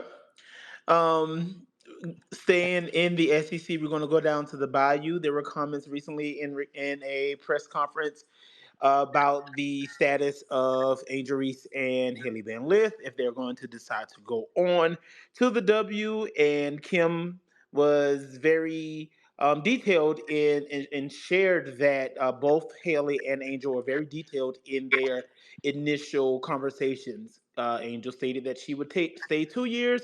Haley Van Lith stated that I'm giving you 1 year. So, of course, there's been such a uninformed conversation around the difference between NIL as well as salaries, etc. And then Kim decided to go on and state that she's not the type of coach that will basically provide a resource or a pool of options when it comes to agents. She's not going to help you find an agent to make those type of decisions. That's not her. She didn't say this. That's not her job. She said she's not the type of coach that does that. And we often hear conversations from other coaches in regards to how they equip their players with resources to be able to make informed decisions. There's the conversation around whether that's just something extra that a coach decides to take upon herself and do, or if that really makes a coach a good coach. What do you all think about those comments from Kim? Um, at first, my first reaction was like to say, "Why she don't help them?" But then I realized that's not like she said. That ain't the type of coach she is, and that's technically Out and of her job right. description. That's not her job. Hmm. Now, do at like as a person who's worked with kids, you know what I'm saying, and of course I ain't never been on college coach, but working with kids, like if we have a certain type of relationship, of course, if you need help, I'm a you know help you make an informed decision. It's because I know stuff. I've been here before. I see how this works, so I would definitely help. But granted, it ain't her job. So I mean, yeah. But then you can't like the thing about Kim is like everything is contradictory. Because when Angel was suspended allegedly off the team allegedly or whatever they want to call it was I'm protecting my player. It Hmm. was I have her best interest at heart. I'm not gonna tell you what's going on for her protection. Now it's, oh, we don't have to have a conversation. She's mature enough to make that decision by herself. Like, I to me, it's gas the same thing that Kelly. Like, you can't have it how you And want then it. choose. Like, when you don't want to be the villain of the story, you protecting your players. When you are yourself, it's, oh well, she can do it herself. Like, my thing is just be one way. Stick Yeah, with it. I see what you mean. Because the fans get on here and argue with us and are like, oh, like Kim is, she loves those players. Look at how they hug her and look at how they look at her in the eye. But then you can't even sit down with your player and talk about their next steps. And we know that she don't do it because look at Alexis Morris. Mm-hmm. So it's like that, to me. That's not even like, people are like, y'all don't like LSU. That has nothing to do with LSU. That's just life. Like, these are black women that you're recruiting to your program to make money for you and themselves, and you are telling their parents your child can be with me for this amount of time, and I'm gonna take care of them. If you can't do, to me, that's bare minimum. Like, it might not be in her job description, but she making have audit, $3+ million a year to win games. And we know that she's not the lead recruiter because G Redis get on here telling us who he going to see every other weekend. We know that she needs help during timeouts because she didn't know how to call a timeout in the that last game at home when So they what you're almost saying is lost to she's not the Auburn. brightest crayon in the box. Right. And again, she's still a great coach. But my thing is what actually are you doing other than wearing nice gowns? Barely. So, like, to me, it's just a deeper care thing. Like, if this was some school where all the kids were well off and they had parents with, great jobs that the kids could go off and marry rich and live life, that would be a different conversation. But we've got former players of hers that get on social media every other day looking for employment, begging for attention, trying to figure out what's their next step. Hell, half her Baylor players that were top recruits can't stay in the WNBA. So those next step conversations are a little bit more important, in my opinion, for And her. I think that kind of just prove that. I think she's. How can I say this? I think she's been very clear in who she is. When she said, I don't coach to essentially put them in a W. I coach my system. I do this. I don't really do that. It's clear. Like that's Like what she how many is. times can a tiger show you their stripes? She's a I, Wait, predatory no pun lender. intended, because I forgot about that. yeah. But yeah, like literally. What you call her, Shay? She's a predatory lender. That is what she is. She is a Oh payday what? loan. I keep telling y'all that. That's what she is. She gonna get Now you in she the was a door. people. She gonna Title throw. Max. She gonna throw whatever you want, whatever your eyes can manage. She gonna throw it at you. And then when it's time for you to leave, oh fucking well, Well, figure you it know they out. already stopping them Doritos, so it might not be able to show too much of them. Exactly. We ain't throwing no much. No more wagyu steak. You're not decorating them rooms no more to cancel visits. But for real though, Uh, I do hope that people who continue to send their kids to Kim take note of those comments if they are intending for their kid to go pro. Yep. Because I don't really know how many, like you said, I don't know how many other times she got to show y'all who she is before y'all really believe her ass. When someone shows you who they are, believe them. And side note, this has nothing to do with what we were talking about. But if you ever make some hot chocolate, add some Douce in there. Okay. And so I want to do, since we were on college, before we go on to our next part, I want to do something fun. This wasn't on the docket, but give me your top three coaches, if you can name them, since we were talking about hot seats, who should probably get a call for a job should any of those seats be cooled off and restored to its foundation. should get a call for the job or should be sent to home. No, who? Let's talk about who should be called for a job. My Oh, okay. sister at Marquette. My girl at Marquette. Her. That's my So dog. now, do you think that Marquette, which is a Big East job, Hmm. isn't a good job? And while we're doing this, we're not saying that jobs aren't good. However, they should have the opportunity to showcase their skills elsewhere if they want to. Okay, Yeah, for well, some of if she y'all. want to, So, do you think that there's a better job it than depends on Martin? her. I mean, I'm not saying this or not, but I'm saying I think she's good enough. You know what I mean? But if she don't want Okay. to, cool. I don't Okay. think it's a bad or good. I think that's a personal decision. But if she want to, I like her. Y'all know I've been riding down for my man at Belmont for like 4 years, and I'ma stick with him. You I have. like I don't know he the new one at Belmont. I only know the last one that left and got fired. Who's the new one? child his daughter. I don't know that man name. All I know is he coached Destiny Wells. Destiny he coached Destiny Wells, Tootie Jones, all of them. He whoever coached them, I like him. He's competitive. I like the way they play. I think he's I think he's cool. His Is Kevin Jessica McGuff's in here? daughter plays for him, so I like him. Okay. Who else? I say Carly. Carly Yeah, I could was very gonna well say get a job. Oh it's yeah, hard to say she been T-Bone hooping. on here, but Carly, Yeah, she been hooping. She should have got. yeah. Never mind. She's a Big No, Ten say mama. it, yo. Which one? Why they Ooh, ain't think about her for the Mystics instead of that? ooh. Her brother. Mm-hmm. I feel like she would be dope at a Big Ten school. I could see her eat Oh, that I can shit see up. that. I can see that for sure. Yeah, at like a Minnesota or something. Yeah, like put her at many. Hell, I know Purdue got the lady they got, but they struggling. Hell, Illinois, like she could cook in the Big Ten. If Delisha. Tennessee, oh, go ahead, B. No, I was gonna say Delisha Milton Jones is another one. She's had three consecutive 21 seasons at Old Dominion. Old Dominion, we know, is they have a history of being a rich program. After I think Tisha left, it kind of went a little downhill from there. But they've been rebuilding over the past few years, so I do think that she could very well get looked at for a job. Her name came up in the cycle last year for the TCU's and the West Virginias. So it'll be interesting to see if she gets a call elsewhere. Who else are y'all thinking? Well, I was gonna say if Tamika Reed wants to leave, I would call.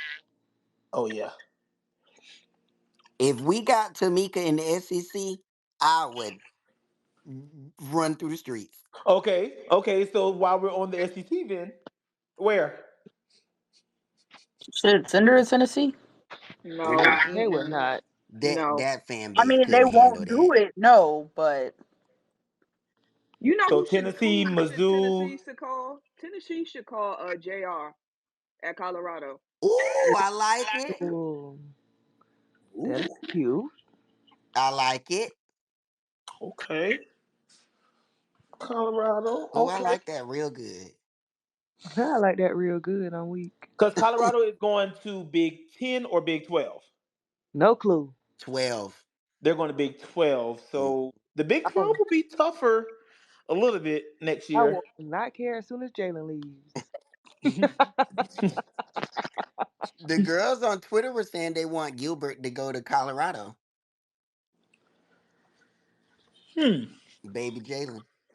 So what you're saying is that No, no. so what you're saying that JR about to pull a Mike Neighbors, and once Chelsea and Chantel them left Washington, he dipped for But she Arkansas. don't need to pull a Mike Neighbors because he is stinking up the place at Arkansas.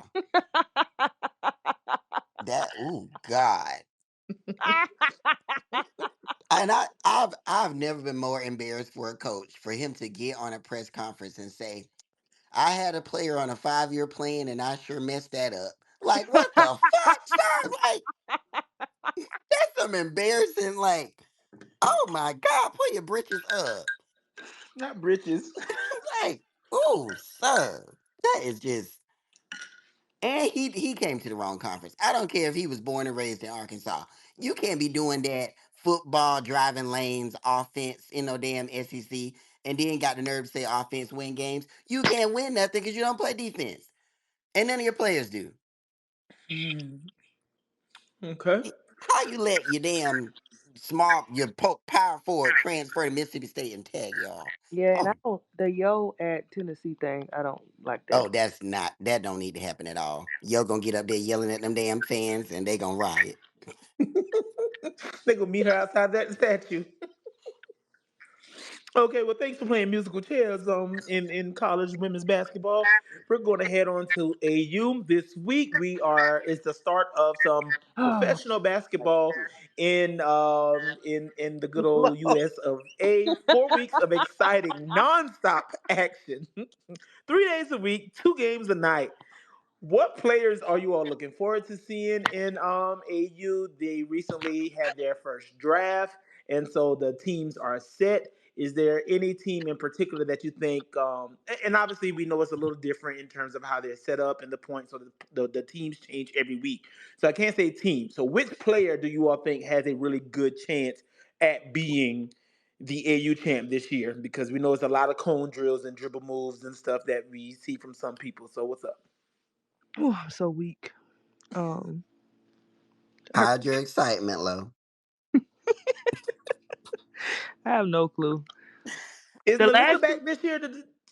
who? What you say, B? No, Is Nalissa. Nalissa back? No, I was about to say the last two people who won were Shay Girl and Alyssa. Who was the other one to win? Tiana Hawkins. Yeah, Shay Girl. Tiana. Who else? Who's the It's Th- only third? th- been two, right? Yeah, that's just Oh, been it. those two. yeah. So maybe it's gonna be another player in that green. So we're saying LA is going to win this year. Izzy.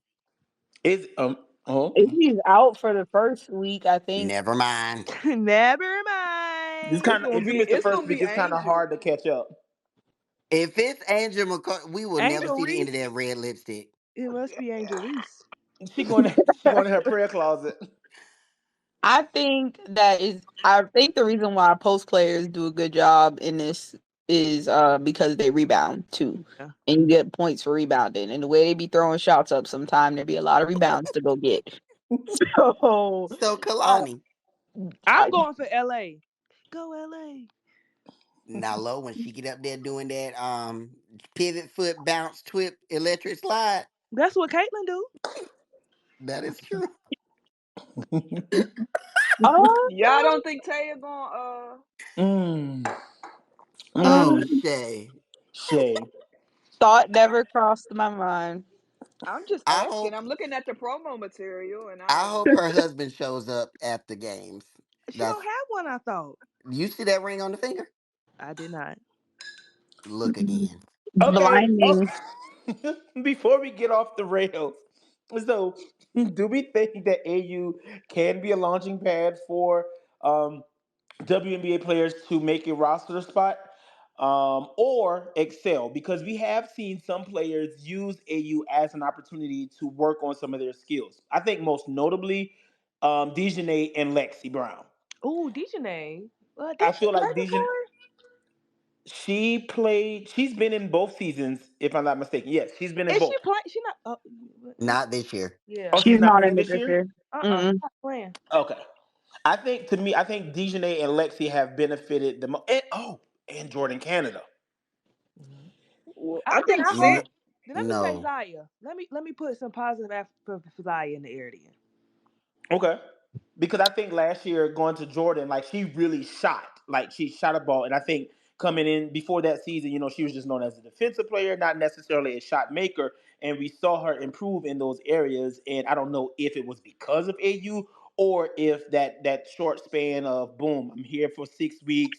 Let me do what I gotta do, work on this shot, and then right into the WNBA training camp and then season. So you said that Isaiah, anyone else that y'all think that could possibly maybe find themselves a spot? We saw Taj Cole get invited to training camp, and there were some training camp invitations extended in the past. None have really stuck in terms of making a roster.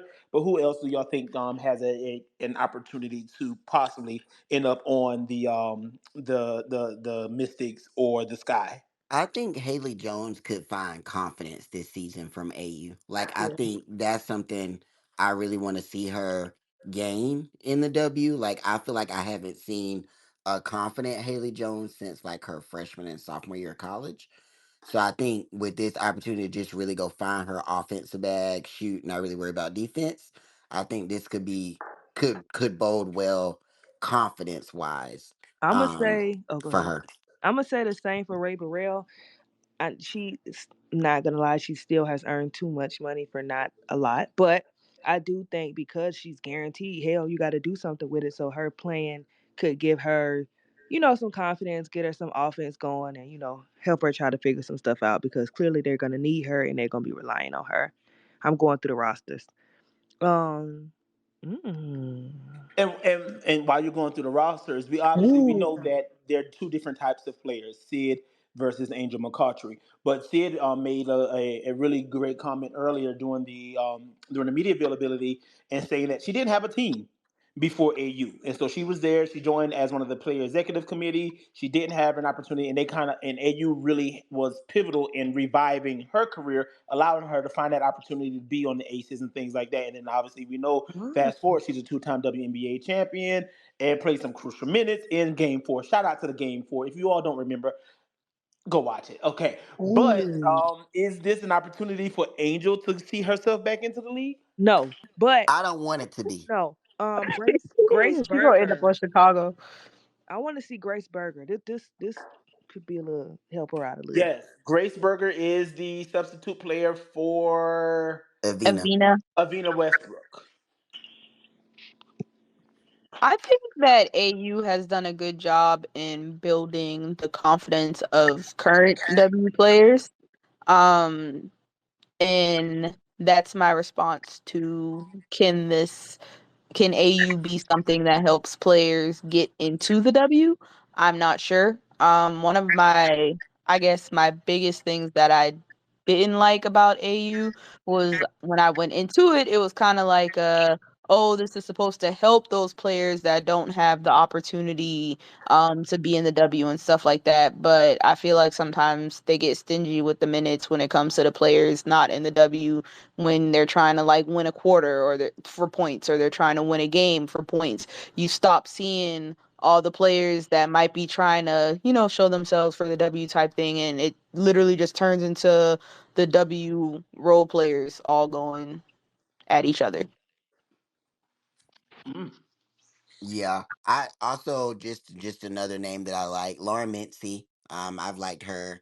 Um, so I'm rooting for her. And Chirp Danny gang. McCray as well. So I just want them to Emily schedule it. Inksler could be a sleeper because she's like a do if it she win all. this shit, it's over.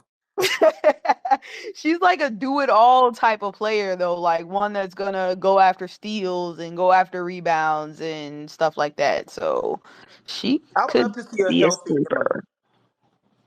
Y'all remember when I made that tweet and the girls got in an uproar and I said a certain player needs to play some type of hoops, even if it's AU? Y'all remember that? Mm. I just wanted to cycle back to that on today I Yes, because, and I said give okay. her time because we don't know what she has planned. And now look, time has passed, and So we she see that listened. she had a I think plan. So Dolores she changed her listened. plans. So she listened. Thank Or you. she already had a plan. And so I was right. There was no need to yell at me, right? Maybe she wanted you to buy your business and let her do her. Well, We you don't know, mind no air. We mind all the everybody else business. We don't mind hers too. Well, I, and that's I why everybody either love us or hate us. I mind Period. Asia business. I mind Dawn business. I minded her business for 4 years while she was a student athlete here. So, if you want my coin, you got to take some of this me minding your business. Because if I'm supporting you financially, I'm going to talk. Amen. Hallelujah. Thank you, Jesus. Can't wait to support you in AU. Is CC down there? No. CC, can you tell AAU why do they schedule it when they know we watching the college girls who like there's a gap of not good basketball Mondays, Tuesdays, Wednesdays, and you playing on Thursdays and Sundays when all of the kids is playing. Yeah, true. I don't understand that. So AU may not be seeing me watch that Hey, you see it? Come on, if it's all on at the same time. I have to DVR it. I have. That's how I've kind of shown my I support know, to I I AU. ain't will, hit but up letters in a damn. long time. It's on the Well, WNBA app, or it's supposed to be, so you should be able to just go to the app and I No, no, rewatch. that's supposed to be was nasty. Listen, the WNBA app ain't perfect, so I don't know what's they gonna be made on some there and we're changes. not gonna be on there. 75 million with That's what I'm trying to say. not they fighting. Why everybody fighting? G? Brennan focus. Sorry, I was looking at Where? again. Texas and Texas Tech. Somebody pulled a Dante DiVincenzo and dove into the boys' knees on the baseline. Um, but okay, so AU, let us know who you're excited to see.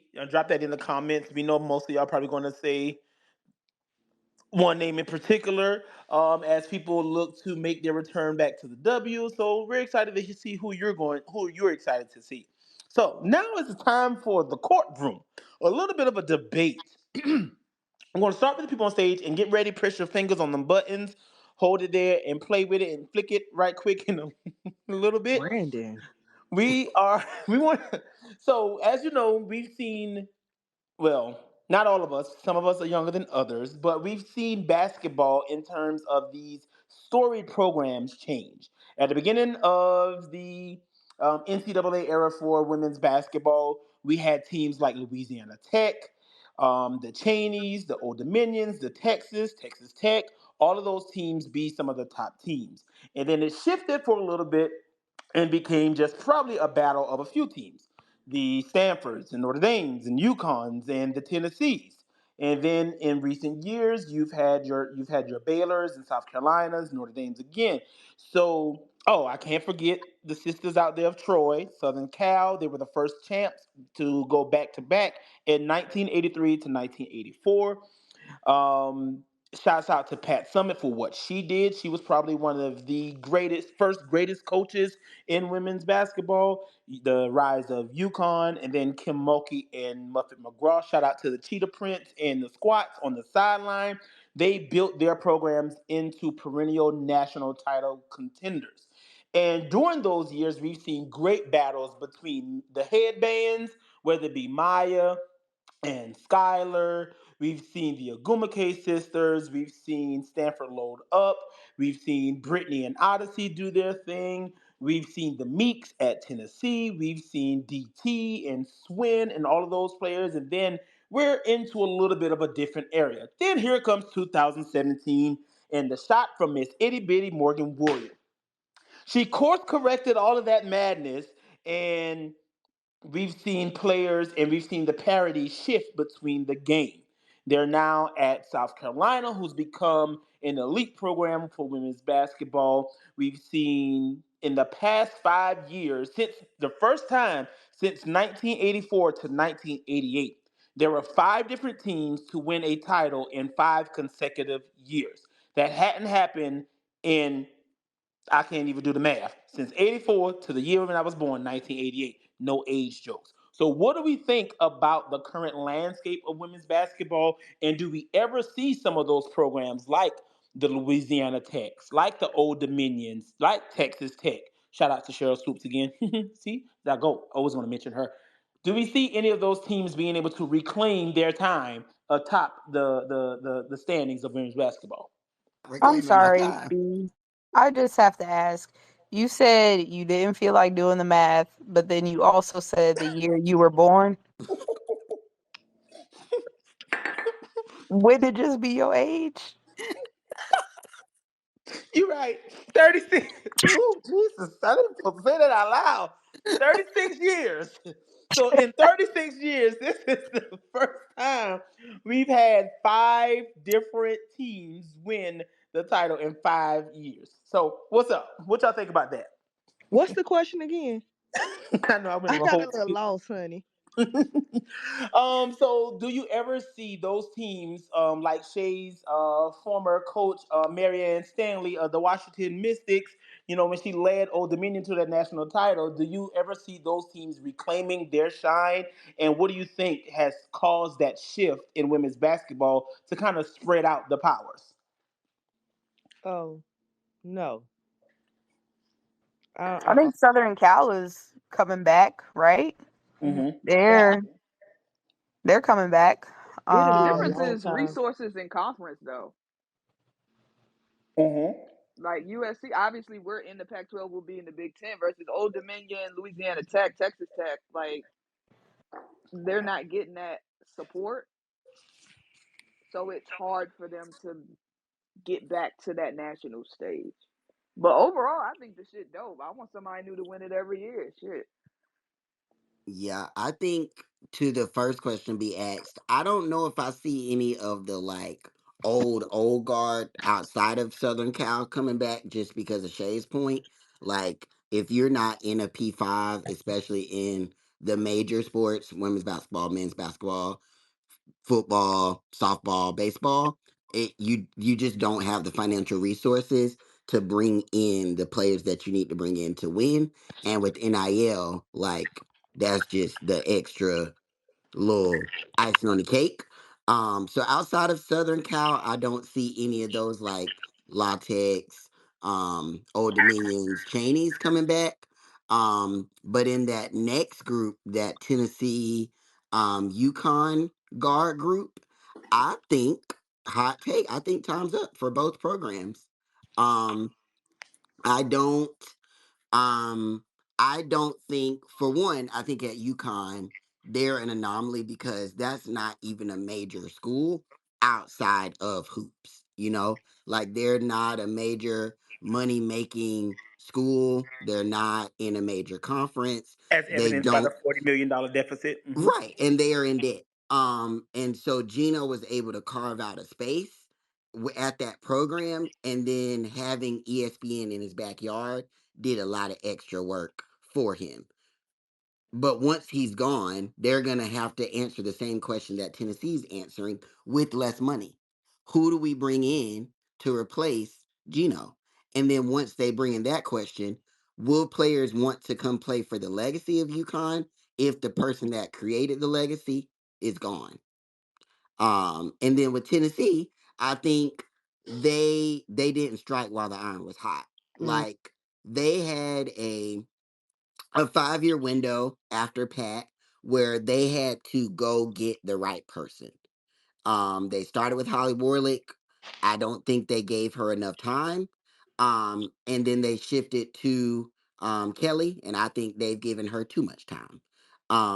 And by the looks of the way that program is run, I don't think that they are going to get the person that they need to survive in this climate of hoops.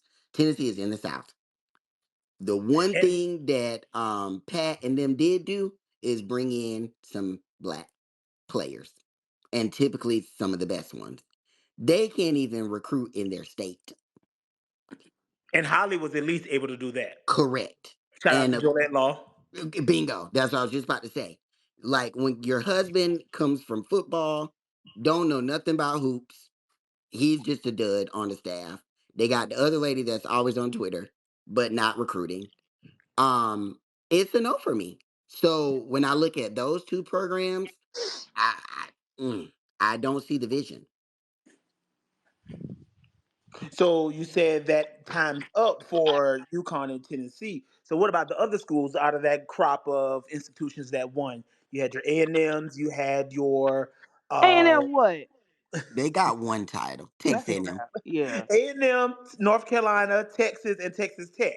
You've had those schools that won. Do you see any of them possibly winning the title before a Tennessee or UConn? I feel like no. I don't like for me right now, college hoops is centered around three locations. The Southeast and California. That's it. that's it. I let me say two. Like Southeast and California. I think, we'll always have your sporadic player like Caitlin who scores, is in the middle of nowhere and does that. But when we're talking about titles, that's where the talent's going. Like if you look at recruiting right now, recruiting is going to LSU, South Carolina, California schools. Hmm. And I think I mean, UConn's gonna get theirs, but Gino, what did Gino just say the other week? In He be saying a regards lot to of what? shit. I don't know. He mentioned like just talking about his impending retirement. He's not. I think he was basically saying he wasn't trying to break the record or Oh yes, yes. He's like it's going to be more single digits than double, if anything. right. So But then Paige announced that she was returning. So yeah, and let's just say what we need to say.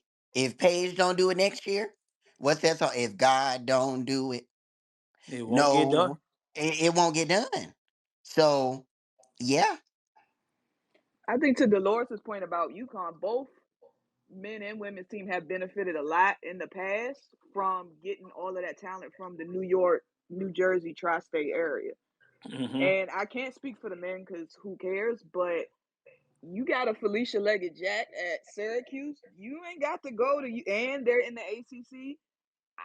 Their ranked team. Like I think the more she builds that program out, I wonder if they're gonna be fighting for more recruits, especially if Gino is on his way out for real. And ain't Rutgers snatching up the girls in this Yeah, I last was just gonna say cycle? And she's Rutgers been just able. got what you call it, Kiyomi. Kiyomi. So and hey, And I think Niele being at Notre Dame, even though she hasn't like brought it to fruition because the classes be like two people, I think she having someone at Notre Dame that can pull from that area as well is that recruiting in this day and age is a job. And for some of these old heads, you ain't want to keep doing that no more. So yeah, time's up. That's not to say they won't win another title, but the dominance is up. Okay. Well, all right. We got a few hands that are raised. We're going to bring you on to the stage before we wrap up and share some other news with you all. And in the words of Low, keep that shit cute. Hold on, right quick. Demo and Tom, here you come.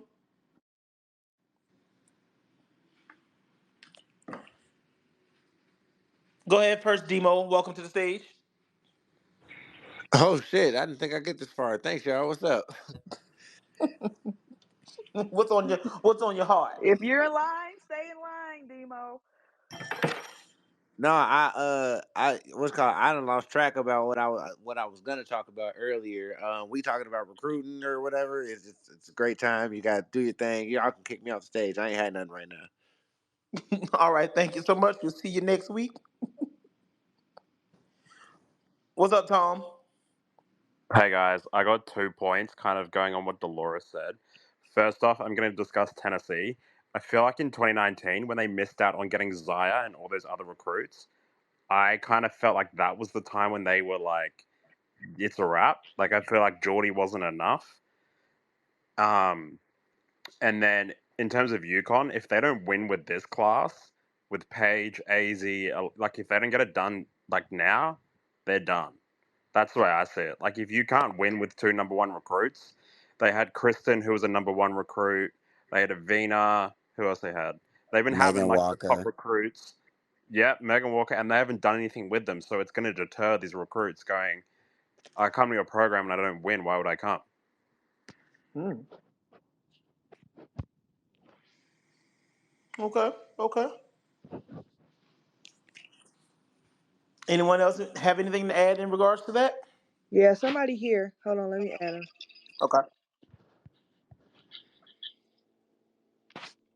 It's connecting slowly but surely. Here I comes. see her. Okay, here comes Ty. Okay, there you go, Jessica. So I put this in a tweet, but I wanted to say it as well. So I think Notre Dame is I think Neil Ivy can take them back to the Muffet McGraw level.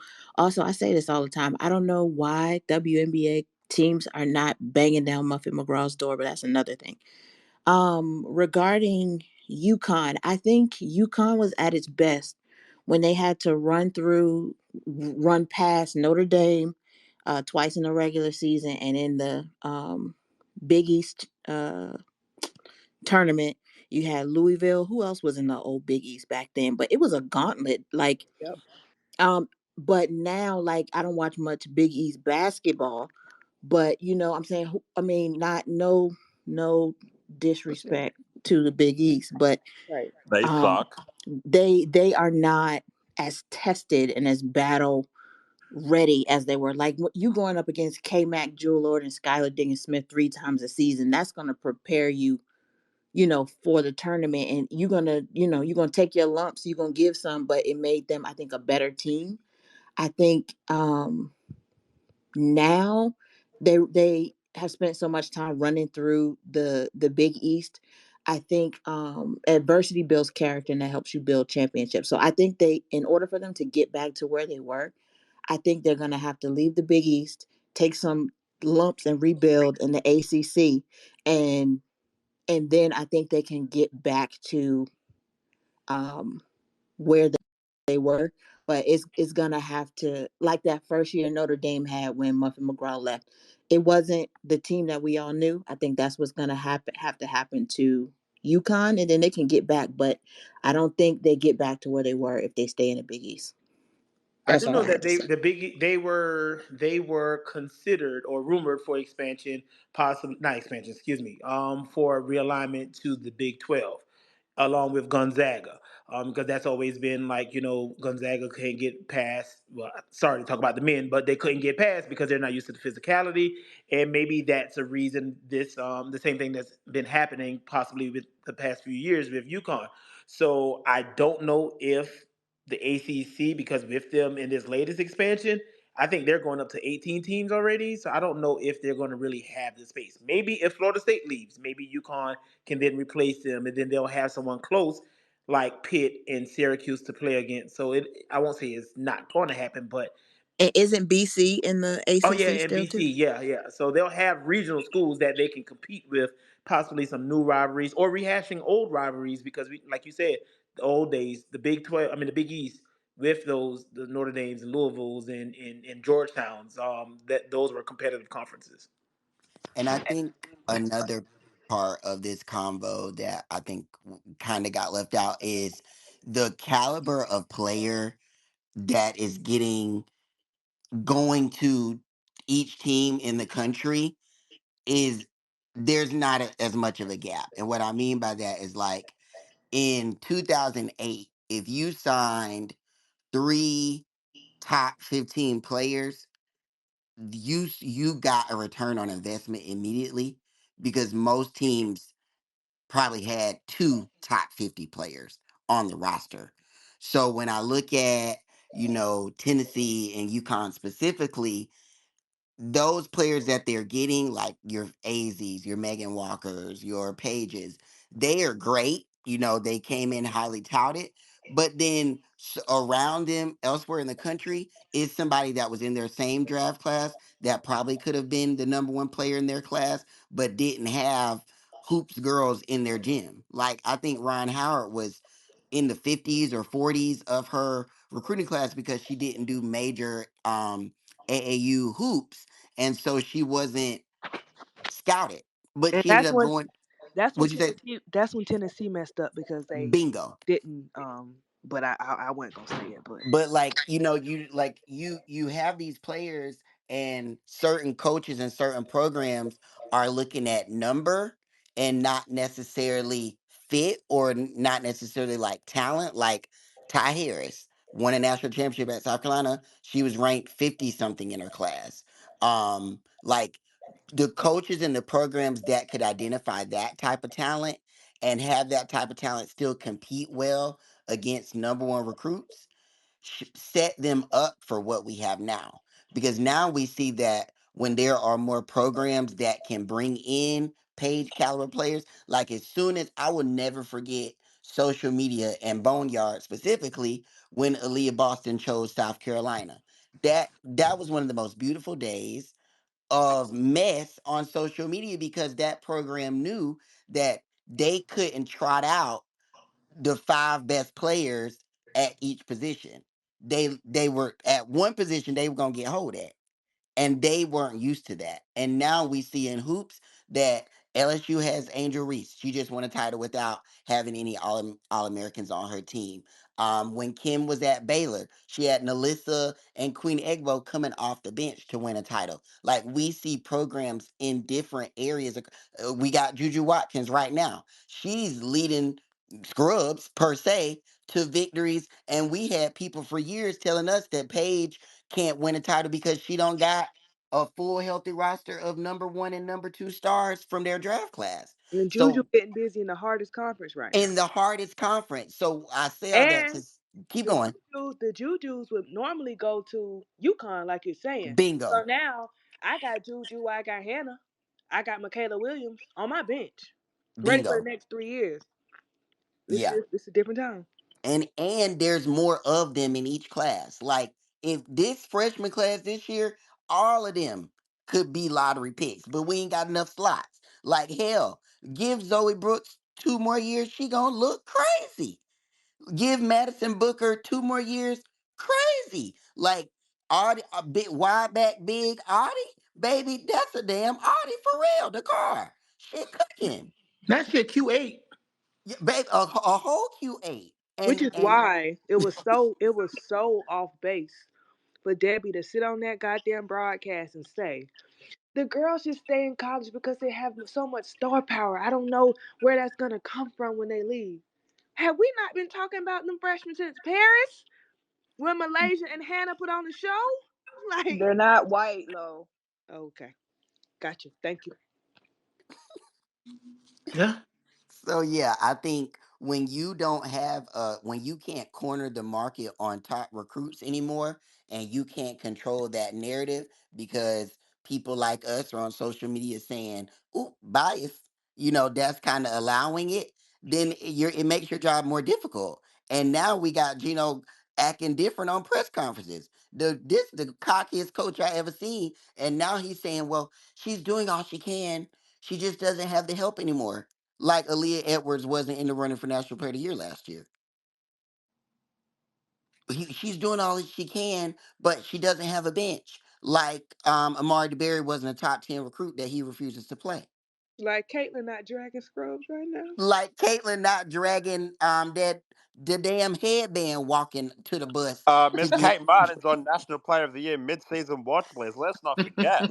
And Let's not forget. Beautiful group project. Miss Hannah Stokey, 61 points. Let's not forget. Oh God, Tom, please. Tyree, was your hand raised? Yeah. Just with regards to Tennessee, obviously. Um, One, I am happy that at least they're gonna make the tournament because I did not want that ending of a career for Rakia for her to not make the NCAA tournament in her last year in college. Go, I hope they have a nice run.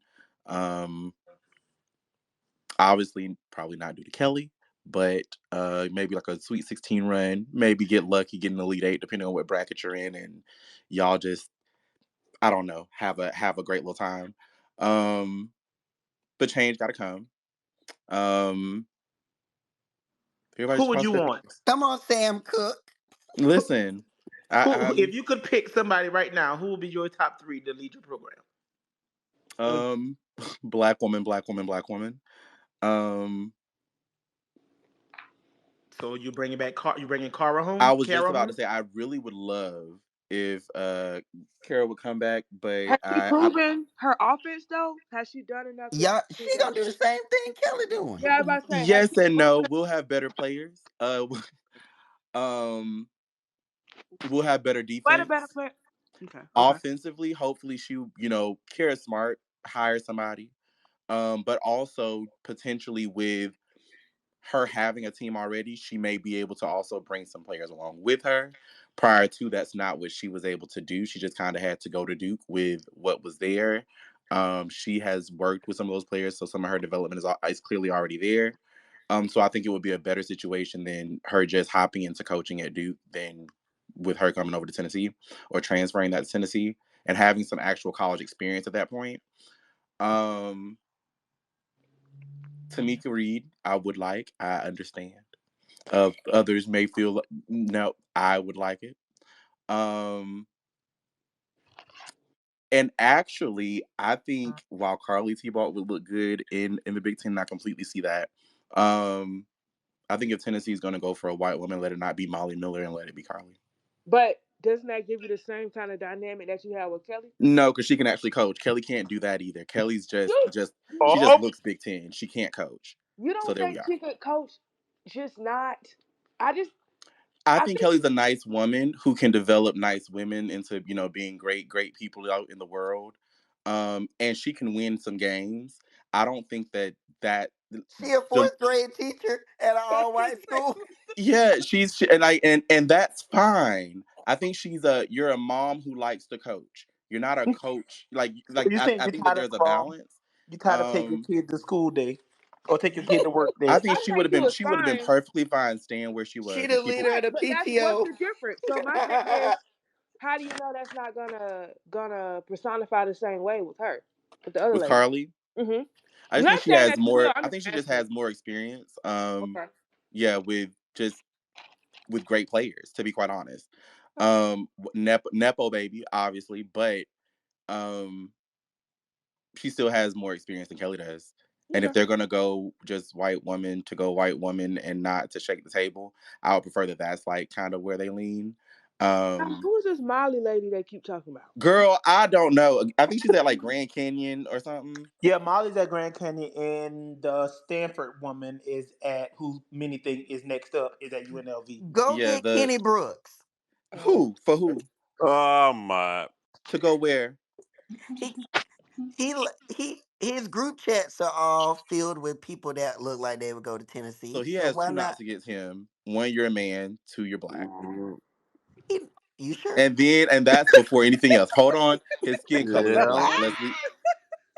And that's just the knocks before we go anywhere else. So, I've got a name that could go to Tennessee. Miss no, you Carla don't. Barube. Yeah, she could Miss do who? it. Carla, Miss he's a Princeton, she could do it. Carla, who? What? Who? From Carla Princeton. Baruby. Yeah, from No, Princeton. Oh, I I wouldn't want actually like that. that. I ain't even gonna hold you. No, She can make it she's work. She great can where make she it is. I drama. think that there are some people who really So are great where they are. you would take care Lawson before you would take because Princeton. I Let mean, me but not. Corky Princeton went actually stopped wins, Princeton. but Princeton does do well. Princeton wouldn't do well in the SEC. Now, will Kara? I don't know, but I know that her defense would suffice. Y'all need to have a Tennessee group meeting and They come up don't with a want to list. talk to Tyree. They truly don't. Okay, I've been blocked They by the probably mad You at your people. petition. outcasted. I done told the people that they suck. Not the They don't girls. want It's to not talk. about the He said. girls. This is about It's the your petition coach. that got them pissed off. So I'm I talking don't about care. with the fans. Have a I meeting with signed the it. fans. Half the fans don't want to talk to me about it. Oh God. They're in denial. But that is the a certain part of the fan base, and that's fine. They don't tweet Shout at out me. I'll say that. Cornwall. Hmm. Oh, I feel so bad. Stick Oh, what you Aria. feeling bad for? They gonna be in for a rude awakening when Kelly get fired You think they gonna fire? this season. Oh, I think it's up in the air. I think she gets one more year. Y'all need to reach out to Lisa Bluter. I'll say people ain't happy with Oh Oh her. my shit! brother. No, because that means she gonna bring that girl to the SEC with her. Oh well, you know what? SEC Bring her, protocol is gonna bring give. her, bring her.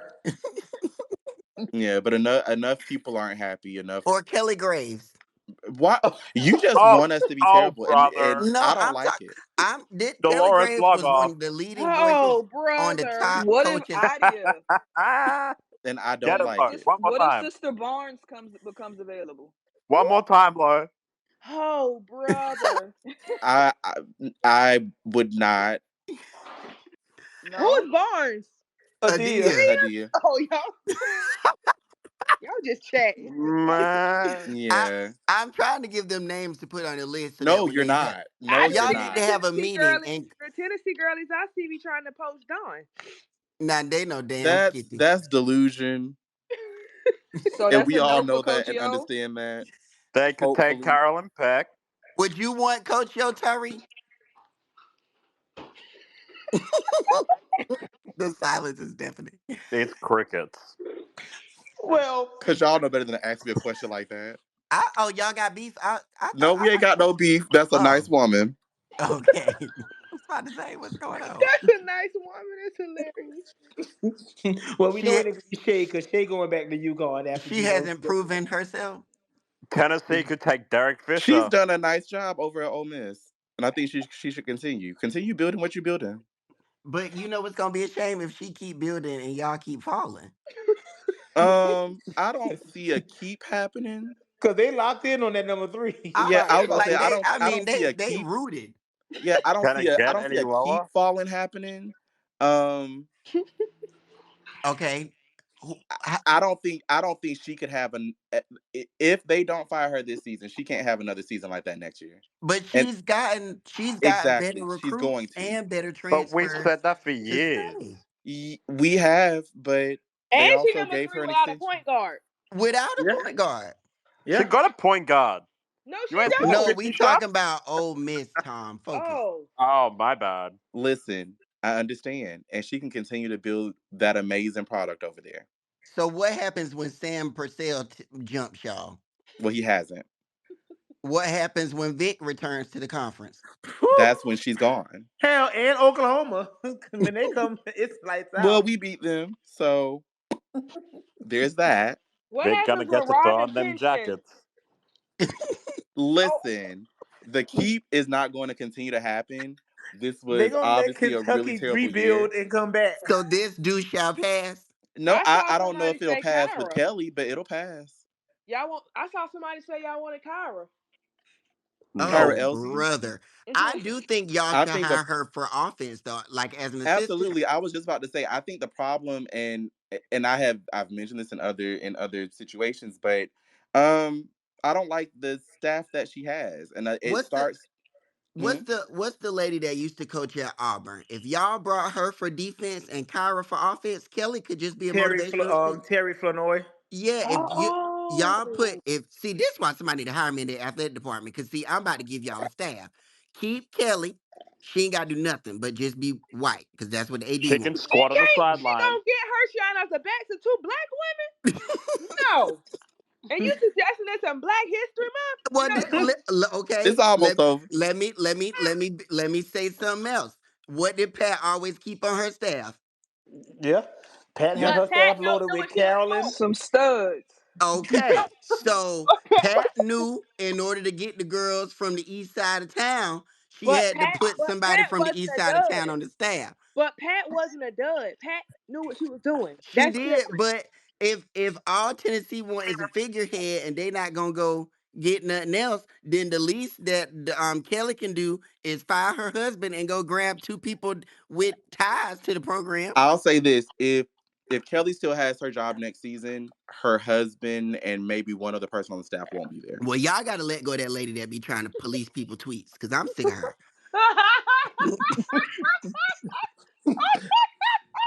Well, Well, guys, we thank you all so much for this week. This has been an amazing conversation. We're going to host Now, B, another. we are not. Nah. Do not wrap this up. Yes, we are. We We got are about news. to wrap up. We, we're going to bring back musical coaching chairs in a couple weeks. Um, with that being said, we have an amazing event that's coming up. If you are in Columbia, South Carolina this week, I just tweeted it. Where is it? It's here. It's here.